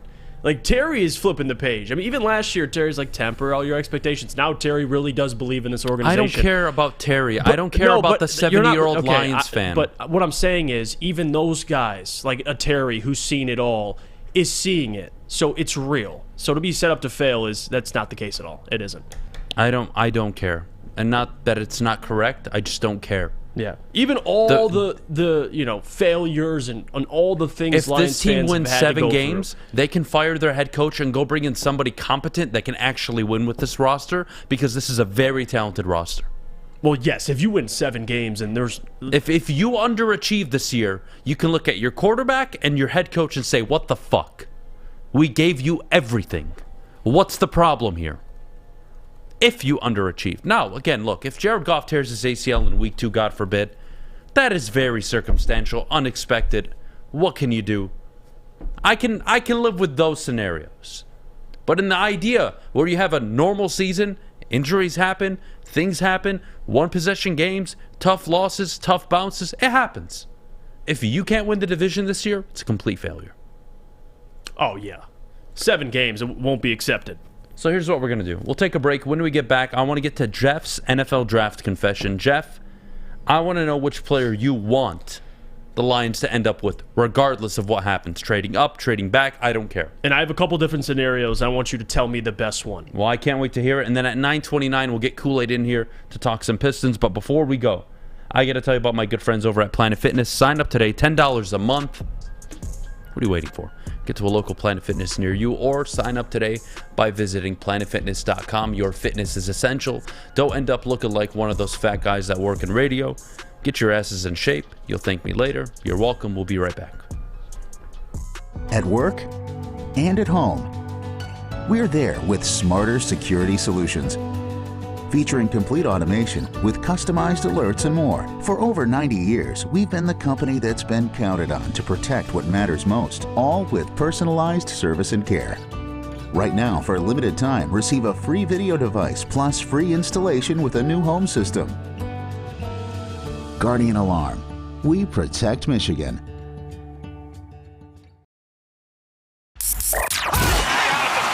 Can't get enough Woodward Sports content? Head over to woodwardsports.com right now for up-to-date sports articles and great entertainment news. We have the best writers, bloggers, and coverage all at your fingertips. Head to woodwardsports.com right now to experience all Woodward Sports has to offer. Get a shot up. This is for the win. All of Detroit's sports teams live on Woodward. All of Detroit's sports coverage lives on Woodward Sports. Driving the best in Detroit sports coverage. All right. We are back here on the Morning Woodward Show live, woodwardsports.com. If you missed the show live, you can always go back, download the podcast, wherever you listen to podcasts, Apple Podcasts, Spotify, wherever the hell you are. Download it, listen to it, leave it a 5-star review. Jeff, Walk me through your NFL draft confession. So I got 4 different scenarios, and I don't want the chat. I'm going to put a poll up as I go through these because I do want everyone's input. They're different scenarios, but I wanted to kind of get a feel of where the people's head's at. So I'll start with this, and I laugh because Funky said Jeff wants a small cornerback at any cost. Don't bring up my love for Emmanuel Forbes, Funky. You listen, man. We don't got to go there. But I will say this. Lions have a lot of opportunity. They have all the assets. They have 2 first-round picks, 2 second-round picks. There's a lot of different ways you can approach this. And I've already kind of mentioned it before how ideally you'd like to trade up, in that second. You want to go higher from 48 if you want an Emmanuel Forbes, if you want a possible Jack Campbell, Trenton Simpson, whoever it is. You want to be able to trade up and get your guy. I think we can all agree there. Here's 4 scenarios. And Adam, I'll start with this. Which scenario do you prefer? The first one being, and we're going to start with 48. If you could have Emmanuel Forbes or Jack Campbell fall to you at 48, or Jalen Carter or CJ Stroud at 6. So, and again, depending on how you feel, what would be your best case scenario? You get value at 48, you get a Forbes, you get a Jack Campbell, maybe you like somebody else that'll fall, or would you rather have a Jalen Carter fall to you at 6, or maybe a CJ Stroud? Maybe you get your quarterback of the future. What's your preferred ideal outcome? God, that is such a complicated situation. I'm going to go with the idea of taking Jack Campbell at 48 would be excellent because I don't think that's really possible. So yeah, I would like to see Jack Campbell. That'd be awesome. I think Jack Campbell does a lot for this team. I think he's a day 1 starter. I think he's better than both Malcolm Rodriguez and Alex Anzalone day 1. So yeah, sign me up for Jack Campbell. Okay, I wanted to put this poll up because I want the people to vote in right now if you're watching WoodwardSports.com. I got 4 different scenarios. So for me, I looked at this a couple different ways because obviously it's different because if you go with Emmanuel at 48 or Jack Campbell at 48, that would mean that your first-round picks, it doesn't really matter who they are. But the question is more so, do you want arguably one of the best players in the draft at 6? Do you want your quarterback of the future that falls? Or do you want Jack Campbell, premier linebacker, you could argue the best linebacker in the draft, or an Emmanuel Forbes, somebody that, kind of a tweener, late first, early second, maybe you get your corner. And right now the votes are coming in. It's between Jalen Carter at 6 and Jack Campbell at 48, which I actually agree with. Before I came in, when I looked at these 4 scenarios, the best one for me, I thought about it. It was hard between Jalen Carter at 6 because, again, you're getting the best defensive tackle. Say what you want. If you're questioning his character, that's fine. But you can't deny the talent there. Or Jack Campbell at 48. If we're going off strictly value, Adam, you're 100% spot on. Jack Campbell at 48 would be a splash. Without even trying to trade up, he falls into your lap at 48. I mean, it's a no-brainer. The Booner Sports Show, shout out to Booner, by the way, says it has to be Jalen Carter at 6. I want to go through some of these comments. Funky says, can I get Trenton Simpson at 48? That's actually a scenario I was going to put in here, but I went with Jack Campbell. Trenton Simpson is another option there. Beanroyd says, Campbell has the most upside with more potential as a long-term player. Yeah, no, I'm with you there. Peaceful Tim says, I picked Campbell, but this regime would likely take a quarterback over linebacker if available. They don't value linebackers as much as us fans do. And that's the thing I want to circle back on because I made that point a lot. How I feel about the quarterback conversation. Would I take one at 6? Yes, depends on who it is. That's why I put CJ Stroud here because he's somebody that I would very much consider. He's not going to be there, though. But this is a made-up scenario. So if you can get your quarterback of the future, or could you get a guy like Jalen Carter? Jalen Carter is probably more likely, and it's coming out exactly how I expected. You got Jack Campbell, 51% of the people would prefer Jack at 48, 32% want Jalen Carter at 6, and then about 12% want CJ Stroud at 6. Nothing more valuable than a quarterback on a rookie deal, but clearly this shows more of the belief in Jared Goff here, Adam, if anything. What if I told you, Jeff, that Hendon Hooker was an option in the second round? Would you take him if he wasn't going to be there in the third? Yes, I would. Yeah. I think it's worth it. Interesting. Because I think after the first-round quarterbacks, he's the best one. Okay. I would say by, I don't want to say landslide, but pretty far distance. I mean, he's a top 5 quarterback in this draft. And if you get him in the second round because of an ACL injury, he was a first-round pick before, yeah, I'm on board with that. And it's not this much risk. Like, if you take him at 48 or 55, let's say 55, Okay. If Jalen Hurts didn't work out for the Eagles, nobody would have cared. They would have been fine. Yeah, Because he exactly. was a second-round pick. Yeah. 100%. When you talk to me about getting a first-round pick at the quarterback spot, if you miss, there are a handful of hundreds of GMs, a handful, that were ever allowed to draft multiple quarterbacks during their time as an NFL GM with the same team. Mm-hmm.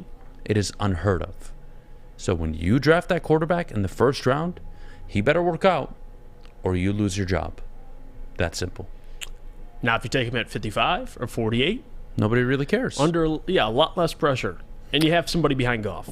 And you still get to use your 2 first-round picks on defensive players or maybe a Beydoun Robinson, but more than likely 2 defensive players. All right. I want to rephrase this a little bit. You gave me your scenarios, all right? The people voted on it. 53% say Jack Campbell at 48. I want Jeff's best-case scenario. What is the best thing to happen in the first round for Jeff? So if you're talking about the best possible value to me, it has to be realistic. Realistically, yes, because obviously Will Anderson would be right. There at 6. So that's realistically, I'm still on par.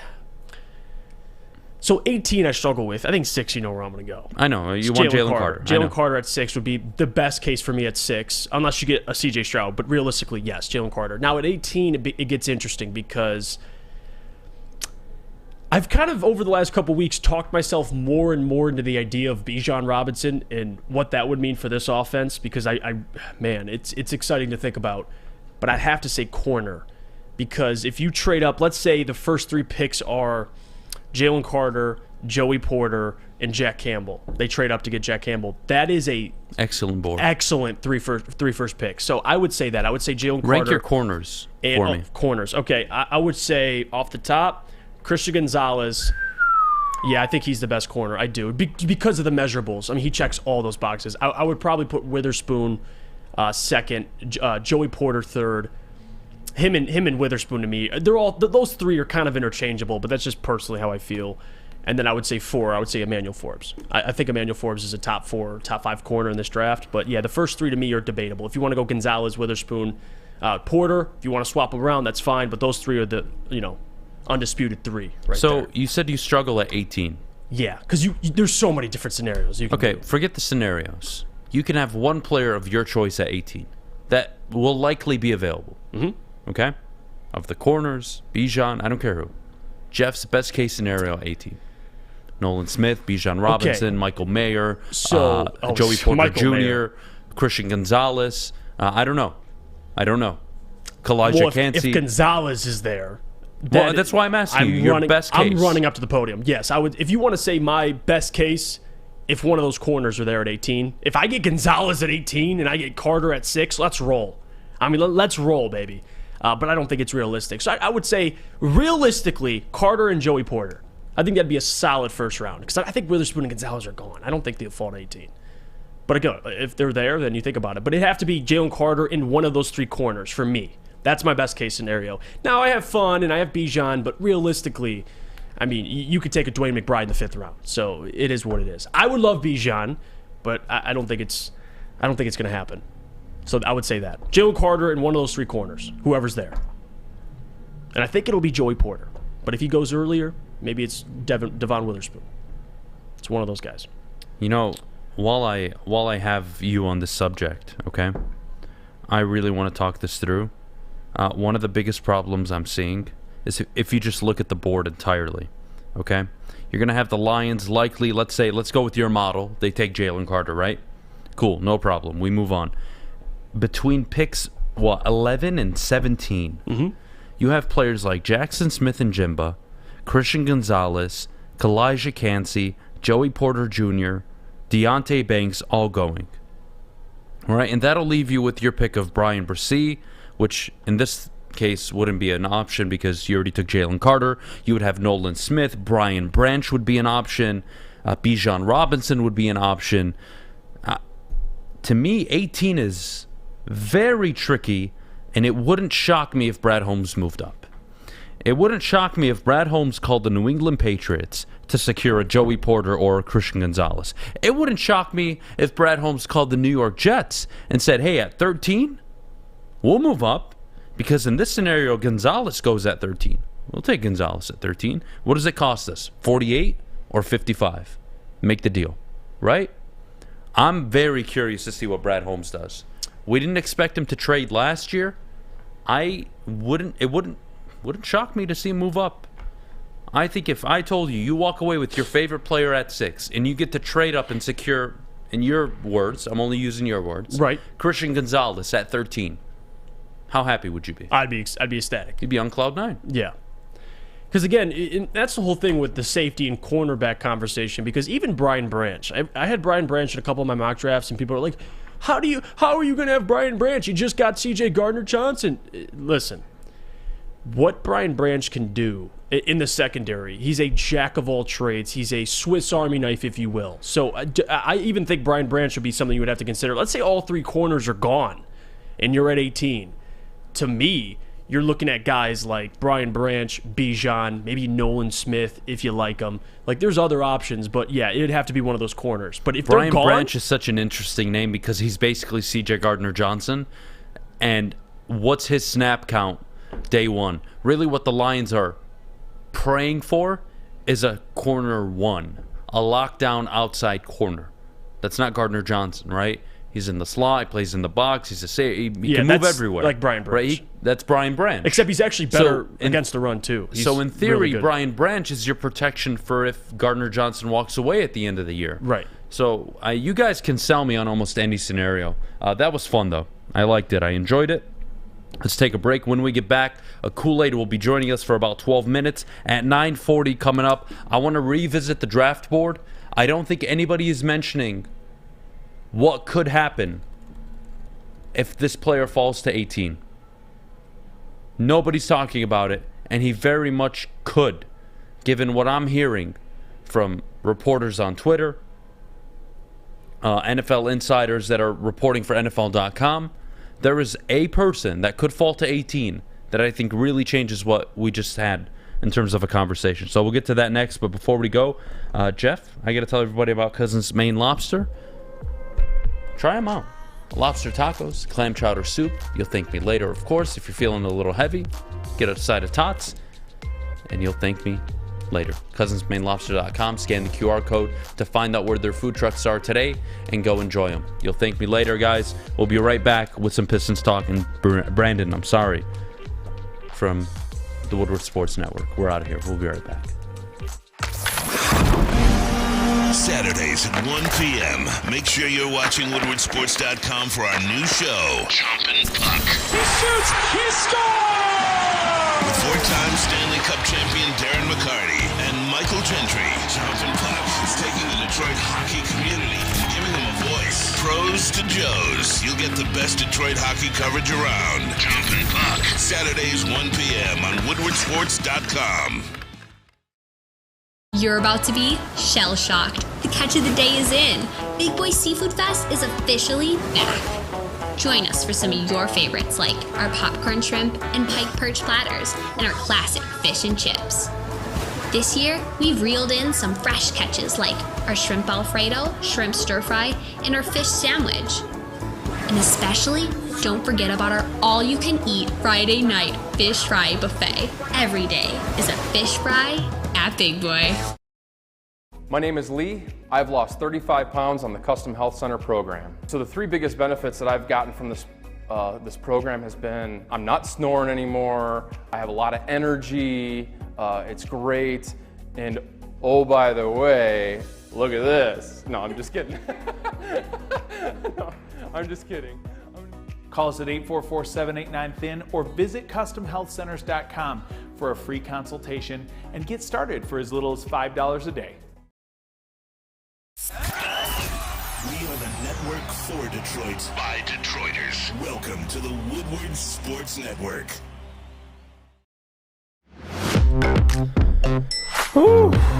All right, we're back here on the Morning Woodward Show live, WoodwardSports.com. Thank you to everybody joining us this morning, as always. Adam, Beydoun, Jeff, Iafrate. We got KoolAid walking in the building in just a little bit.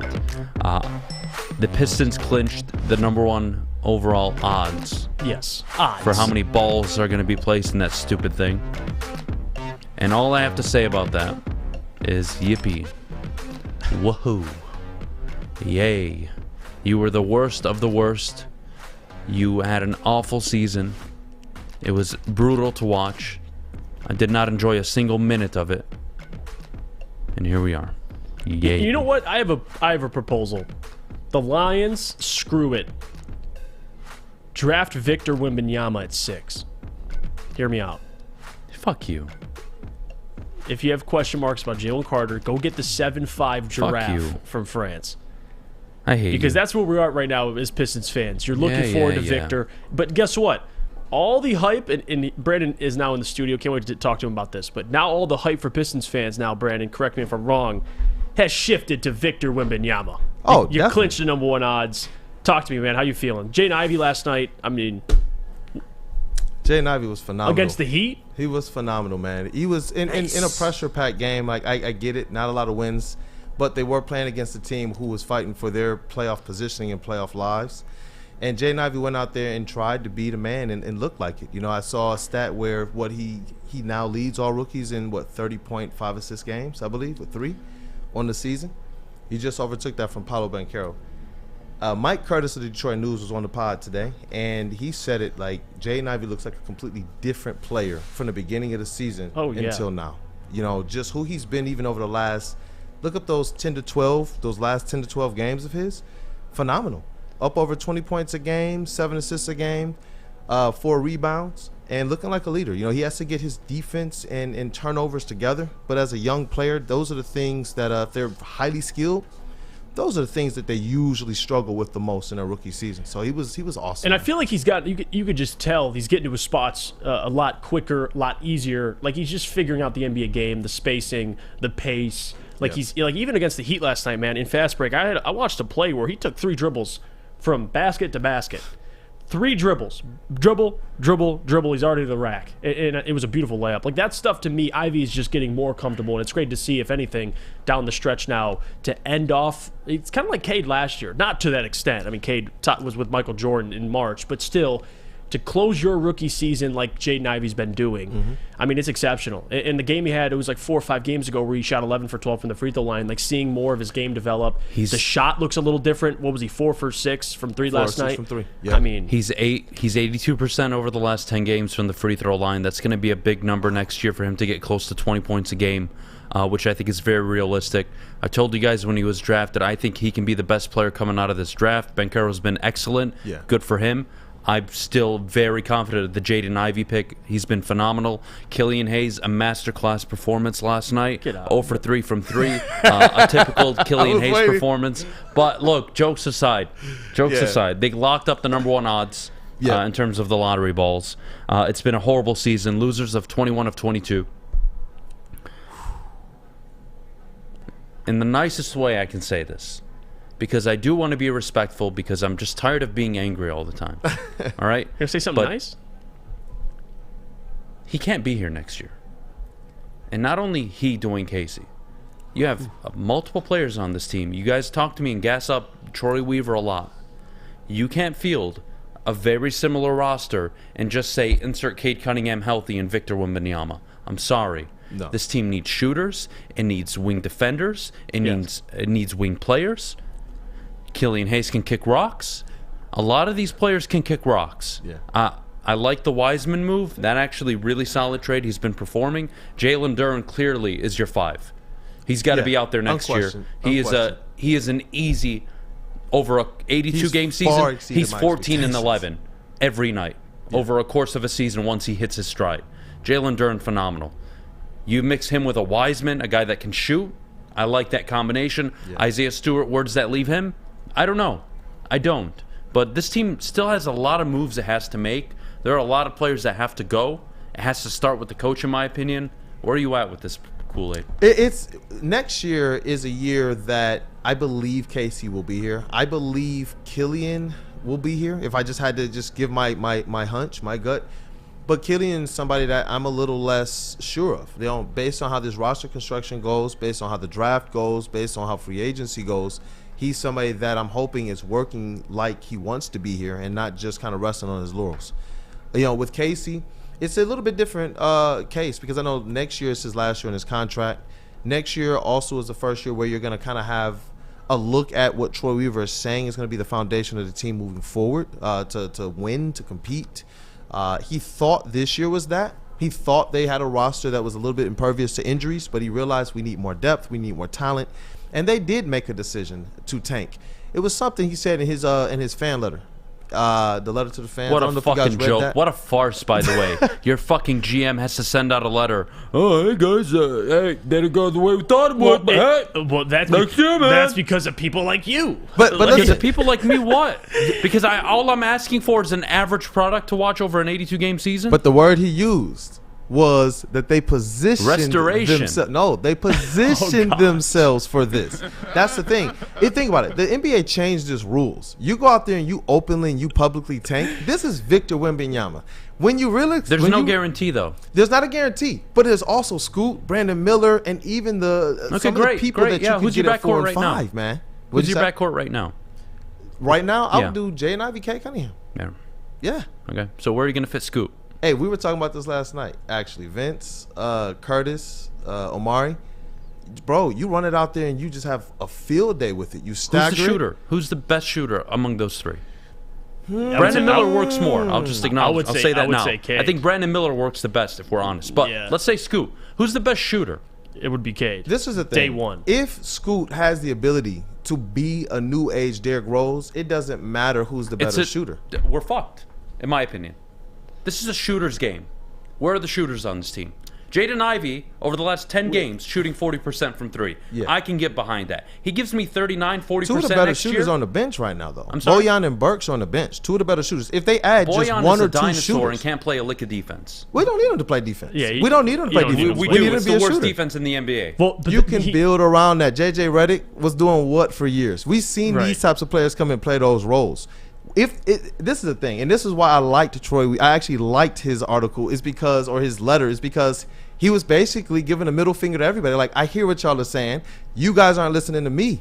I told y'all what this year was going to be. As soon as K went down, I stated this. Let's say I give you it. Let's say I give you that. Okay. Yeah. Here's the problem. Dwayne Casey's your head coach. Oh my! And the ball. The ball doesn't move.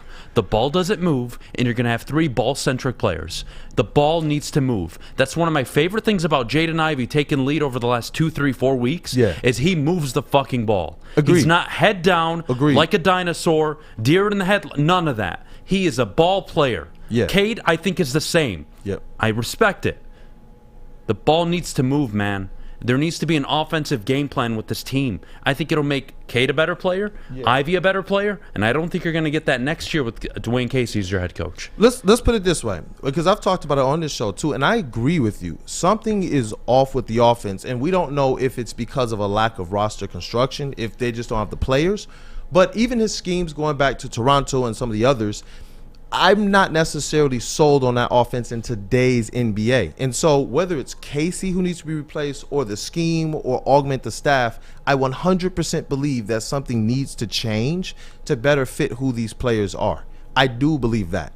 Whatever they're going to do next season, I don't know. If you're asking me, is he going to be here in 2 years? That's a little bit different question. That's much of it. And I do believe that they may need maybe a different voice or a different, like Jeff has spoken about as well, and others have pondered. This is a business. It's not a guarantee he'll be back next year. It's not a guarantee that they'll bring him back even if he has success next year. You know, what I want to see out of him, honestly, if he comes back next year, is growth, is change, is catering his scheme to fit these players. And that's what I kind of saw as the end of the season went down. You realized what you just stated. He's probably saying the same things to Troy. I got one guy on the roster who can do what Jaden Ivey does. I don't got nobody else whose heart, and I told this to Rod, is pumping blood. All these other guys got almond milk potentially. Like, who are these guys that are going to go out there and put the ball in their hands as a guard, as even a wing? We don't really have that, and they're going to go to work. And that's the kind of the conundrum. I believe, to be fair to Casey, if I'm a GM, especially if next year is not a year that you're expected to go out there and be 5th seed in the playoffs and you're climbing, next year is the year where there are no excuses. This is the most pivotal offseason, the most pivotal free agency. No excuses for Troy. He has to get it right. And for Casey, if he's back next season, let me take a pause. There are no excuses. I want to get to free agency. Yeah. Let's take a pause. When we get back, I'm fucking very happy to have this conversation. I am so curious what you guys think of free agency.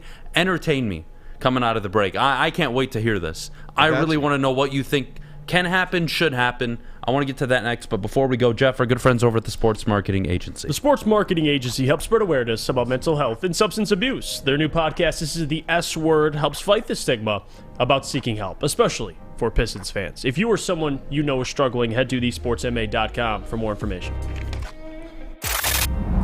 Love Woodward Sports? Love wearing clothes? Then you should be wearing Woodward Sports clothes. Check out our full line of merch at woodwardsports.com. Just click on Shop. We have all your favorite designs, like Dan Campbell kneecaps, Beverly Hills Golf, Woodward Golf, and of course, our own logoed out merchandise. Men, women, infants, kids all love Woodward Sports. Impress your friends. Impress your boss. Impress your dog. Buy Woodward Sports merch today.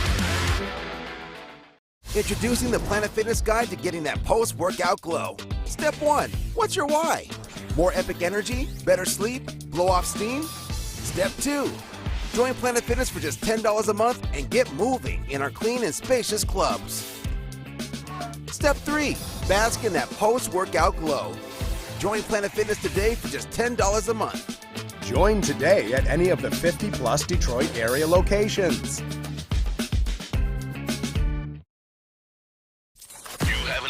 Make sure it's seen and heard. Corner, jumper, tweet us, hop on the YouTube chat, slide in the DMS at Woodward Sports on all social media. Let me tell you about our friends over at the Fulling Warehouse in Hamtramck, because it is the home of the original football bowling game. 2 to play for $12, the unlimited open play, or $120 for a lane reservation for up to 10 people.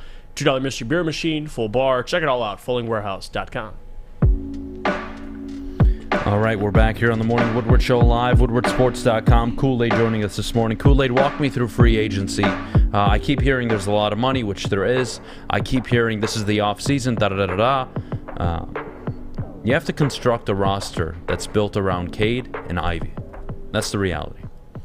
And when I hear people like Jeremy Grant, that's a big red flag for me. So before I share my thoughts on Jeremy Grant, where are you at in free agency? Who are some targets you're looking at? What makes sense for this team? Because I keep hearing there's a lot of money, but I don't think you can really spend it. With free agency, Troy Weaver showed that his approach is never going to be about just who's available on the market at that point in time. And if you look back at his history, the highest paid players that he's signed have come through acquisitions. And that's what he put in his letter. That's what I said. That fan letter, it's kind of telling as to what he's actually doing right now, what he may be looking at as it relates to the strategy. And it's through the trade market. It's through acquisition. It's through the different assets from teams that they know, like Jeremy Grant. Denver, they wanted to sign him. They wanted to give him the money. They probably didn't know how much was going to fit. They wound up saying, okay, we'll give you the same money that Detroit is, but ultimately he liked the fit in Detroit, came here. And there are players like that coming up on their second or third contracts in the league. And I'm going to do more of a deep dive on this as we get into other shows and such. But there are players in the league that he's identified. The next year or 2 years after that, he did the same thing with Bojan Bogdanovic. And he got both of those guys on pretty good deals. At the time, people thought Jeremy Grant was an overpay. At the time when they got Bojan Bogdanovic and they signed him for $20 million a year, I honestly thought that was an underpay based on his skill set. Seeing the defense makes me pause a little bit, but going into this draft and going into this free agency, I'm not going to be surprised, and Jeff, we say it all the time, if Troy winds up with 2 first-round draft picks based on what he's done in the past. When he acquired Jeremy Grant, it was during the draft. He also acquired 2 other first-round picks. The year with Jalen Duren, he traded Jeremy Grant for Milwaukee's future 25th pick, 2025, number 25. Which everyone criticized initially. And then he instantly flipped it for 6 players. Jalen Duren and Alec Burks being the coup de grace from that trade. And so going into this offseason, he's stating we're going to be active in all facets. Obviously, the free agency market, it's not bearing a lot. I am not against the Jeremy Grant reunion with the Pistons because he is shooting well. When you look at his three-point shooting, when you talk about what this team needs, he instantly helps behind the arc on the perimeter. And then on the defensive side, he'd become our best defensive player instantly. I'm not saying that that's who they should get because he's going to command a boatload of money. Probably $30 million plus is what he's searching for. Yeah, definitely. And on top of that, to talk about the front court a little bit, because I didn't get to ask you this last segment. Watching Wiseman and Duren share the court together last night, that was awesome. I mean, you talk about those two being able to play together. Wiseman, his skill set, what he can do handling the ball, shooting, obviously stepping back and hitting threes. Didn't take one last night, but still, we know he can do it. What are your thoughts on that front court? Maybe the future of those guys maybe playing together. Unless you get a guy like Victor or Brandon, things can change. But what are your thoughts on those two, the pairing last night? I loved it. As soon as the trade went down, I believe that's what we continue to ponder is, when are these two going to play together? Can they play together? How will it look? Because we know that both of those guys have some versatility to their game. Especially Wiseman, who within the first week of him being here grabbed a rebound off the rim and went full court himself, coast to coast, and he's done things where even in half court, get the ball in the upper high post. If the play breaks down, I've seen him turn, look at the rim, take a dribble, a comfortable dribble, and then pass. I love Andre Drummond. Y'all know that it tailed off at the end. But those were things that he wasn't necessarily natural at, that he tried to do, and it would turn into turnovers. Let me ask you this. It was awkward. Because I want to be fair about Jeremy Grant. Yeah. He's had his best season ever in his career. He's never shot over 40% in his career from three. He's doing that this year. Let's say Jeremy Grant comes to Detroit. What gives you the confidence that this head coach, it always stems back to me for Casey. I don't think you can have any conversation until he's out of town, but how do you expect this head coach to move the ball and put an offense together that's going to allow Jaden Ivey to be himself, Cade Cunningham to handle the ball, Jeremy Grant to not handle the ball, which he's not. He's not an off-ball player, and if you watch him in Portland, he is on the ball a lot. Now, is obviously Damian Lillard the number one there? Of course. But he works off of Dame. It does work in Portland, and if I'm Jeremy Grant, I try to stay in Portland if I'm honest, but regardless, I'm going to come to Detroit and be told by my GM that, hey, Jaden Ivey and Cade Cunningham are going to primarily handle the ball over you? The fuck? Oh, and the head coach doesn't know how to run an offense? Great. How do you have these conversations when, again, I'm asking the same question since February of last year, where's the identity on offense?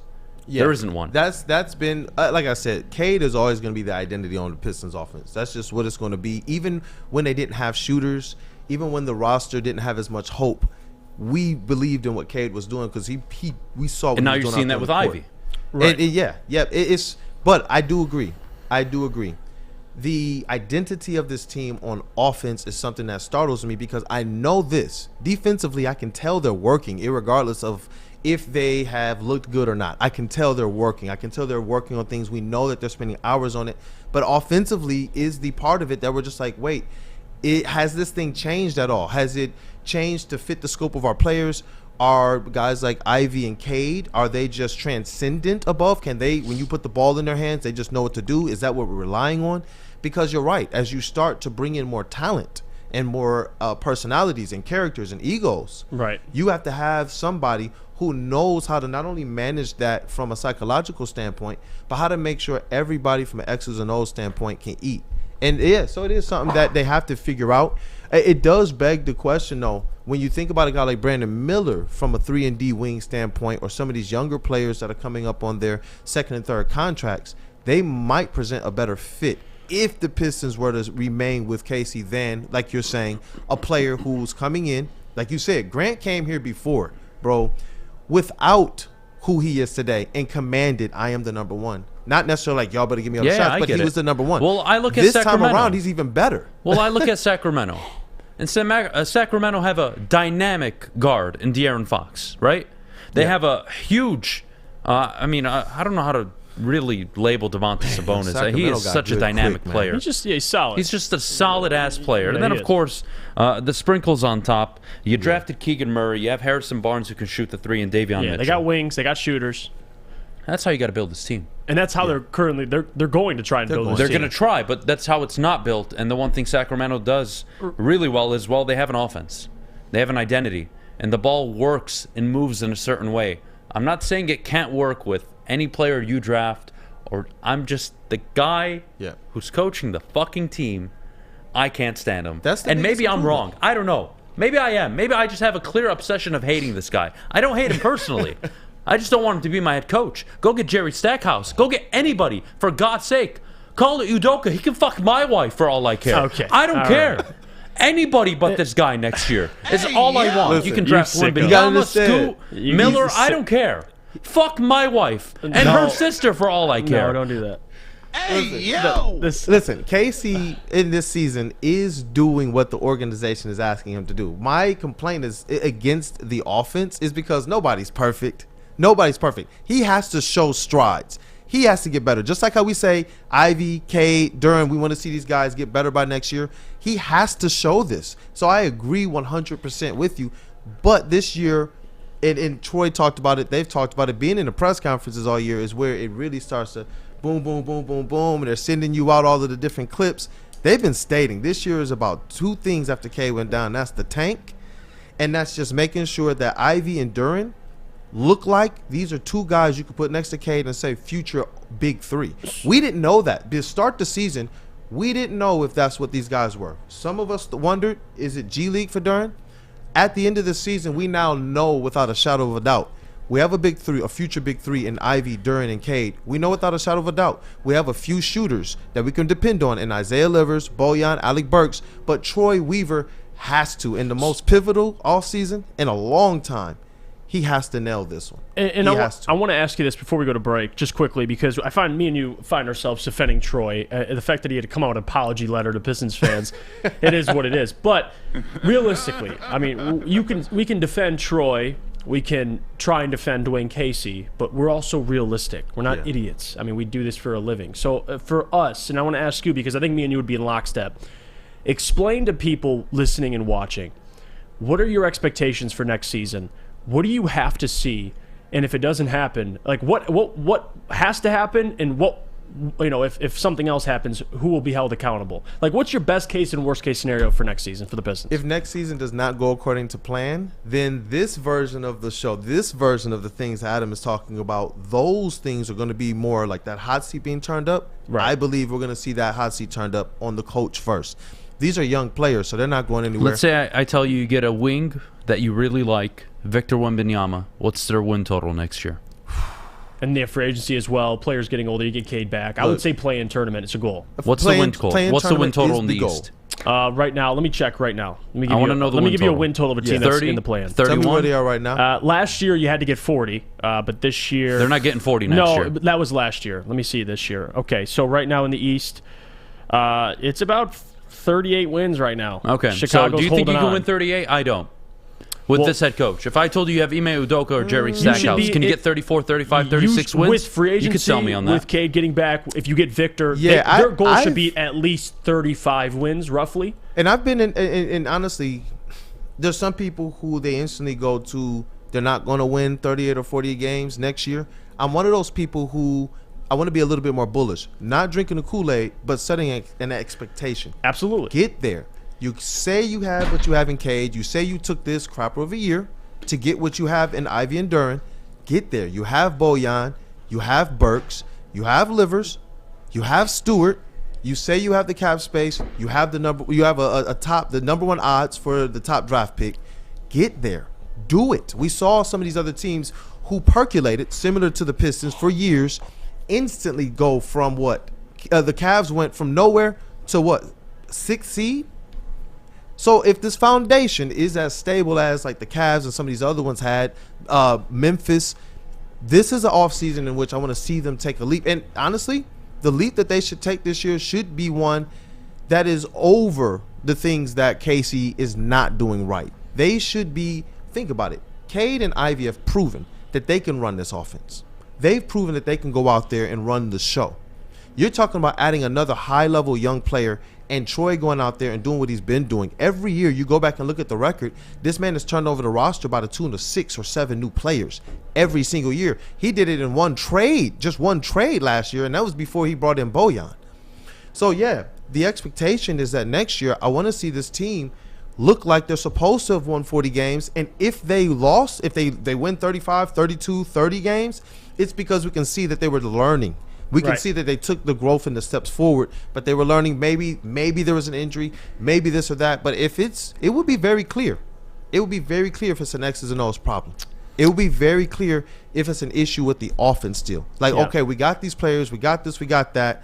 the team is still stagnant, they're not really looking the part, then yes, next year is my expectation year, and it always has been. Year 4 has been the year where everyone is being held to accountability. Did you know that John Wick killed somebody with a pencil? Oh my God. Where did that come from? I'm just asking. Did you guys know that? No, I did not know that. With Well, a now pencil. that you know that, I want you to envision what I'm going to do when that scenario plays out. Somebody's going to get a fucking pencil lodged in their head. Anyways, let's go to Mailbag. Guys, drop your questions in the chat. Jeff and I will get to them right away. Oh, my goodness, me. What a headache. Dude, you're something else. What a headache. Look, man, someone's got to fucking fight the fight, you know? I just want to see good basketball. I'm not asking for 40, 50 wins. I'm not. Yeah, I just want to see the ball that. move. I do. I don't want to see fat, overweight fucks on the court. I don't want to see smaller people that can't shoot threes, jack up 7 threes a game. I don't want to see Frenchies who have no balls, no commitment to playing the sport, let alone the position correctly, not play on this team. And I just want to see normal basketball. Anyways, let's go to the questions. Good or bad aside, if this were to happen, would it be appropriate conversation to send Arizona the 6th overall pick and 55, and next year's what to get the 3rd overall pick? I think to get Arizona to trade out of Will Anderson, you would have to send 6, 48, a 2, and a 3 next year. I do. That's what I think. Yeah. And it'll cost a lot, but if it's worth it, it's worth it. It's Will Anderson at the end of the day. Mailbag, if Brad does move up from 18 to get Nolan Smith at 12 or 14 when you already took Cansey at 6, are you okay with that trade Brad? I'm actually... Oh, yeah. Oh, yeah. Sign me up.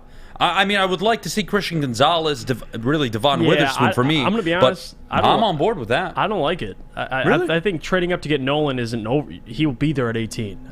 Let's say you're operating as Brad Holmes. You don't believe that to be true. He doesn't move up for Nolan Smith unless he believes he'll be there.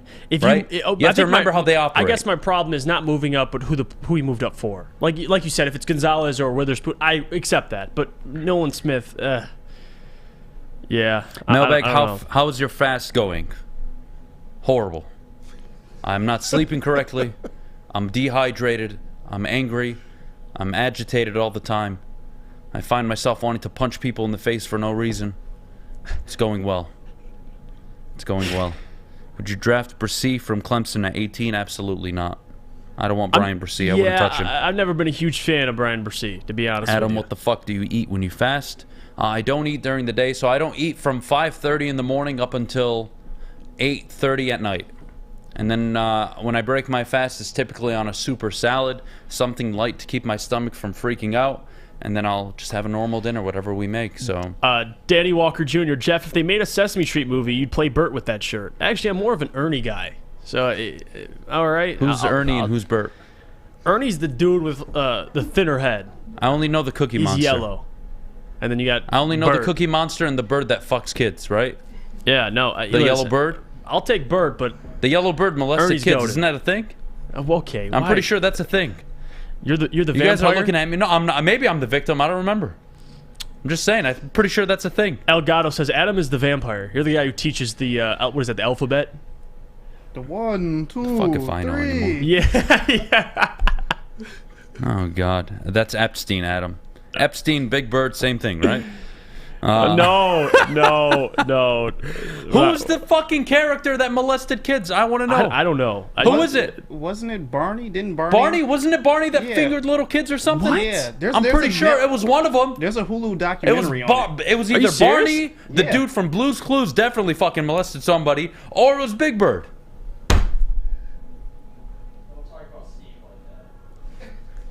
Dude, Barney was out. Barney was out in the streets. Oh, God. Big Bird. It was one of them. It was one of them. I don't remember who. So they're all getting thrown under the bus today. Sorry. Emerald says Big Bird went to Epstein Island. Hell yeah, he did.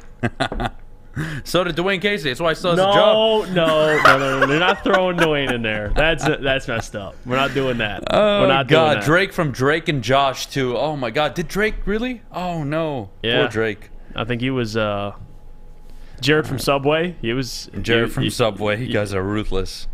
Holy hell.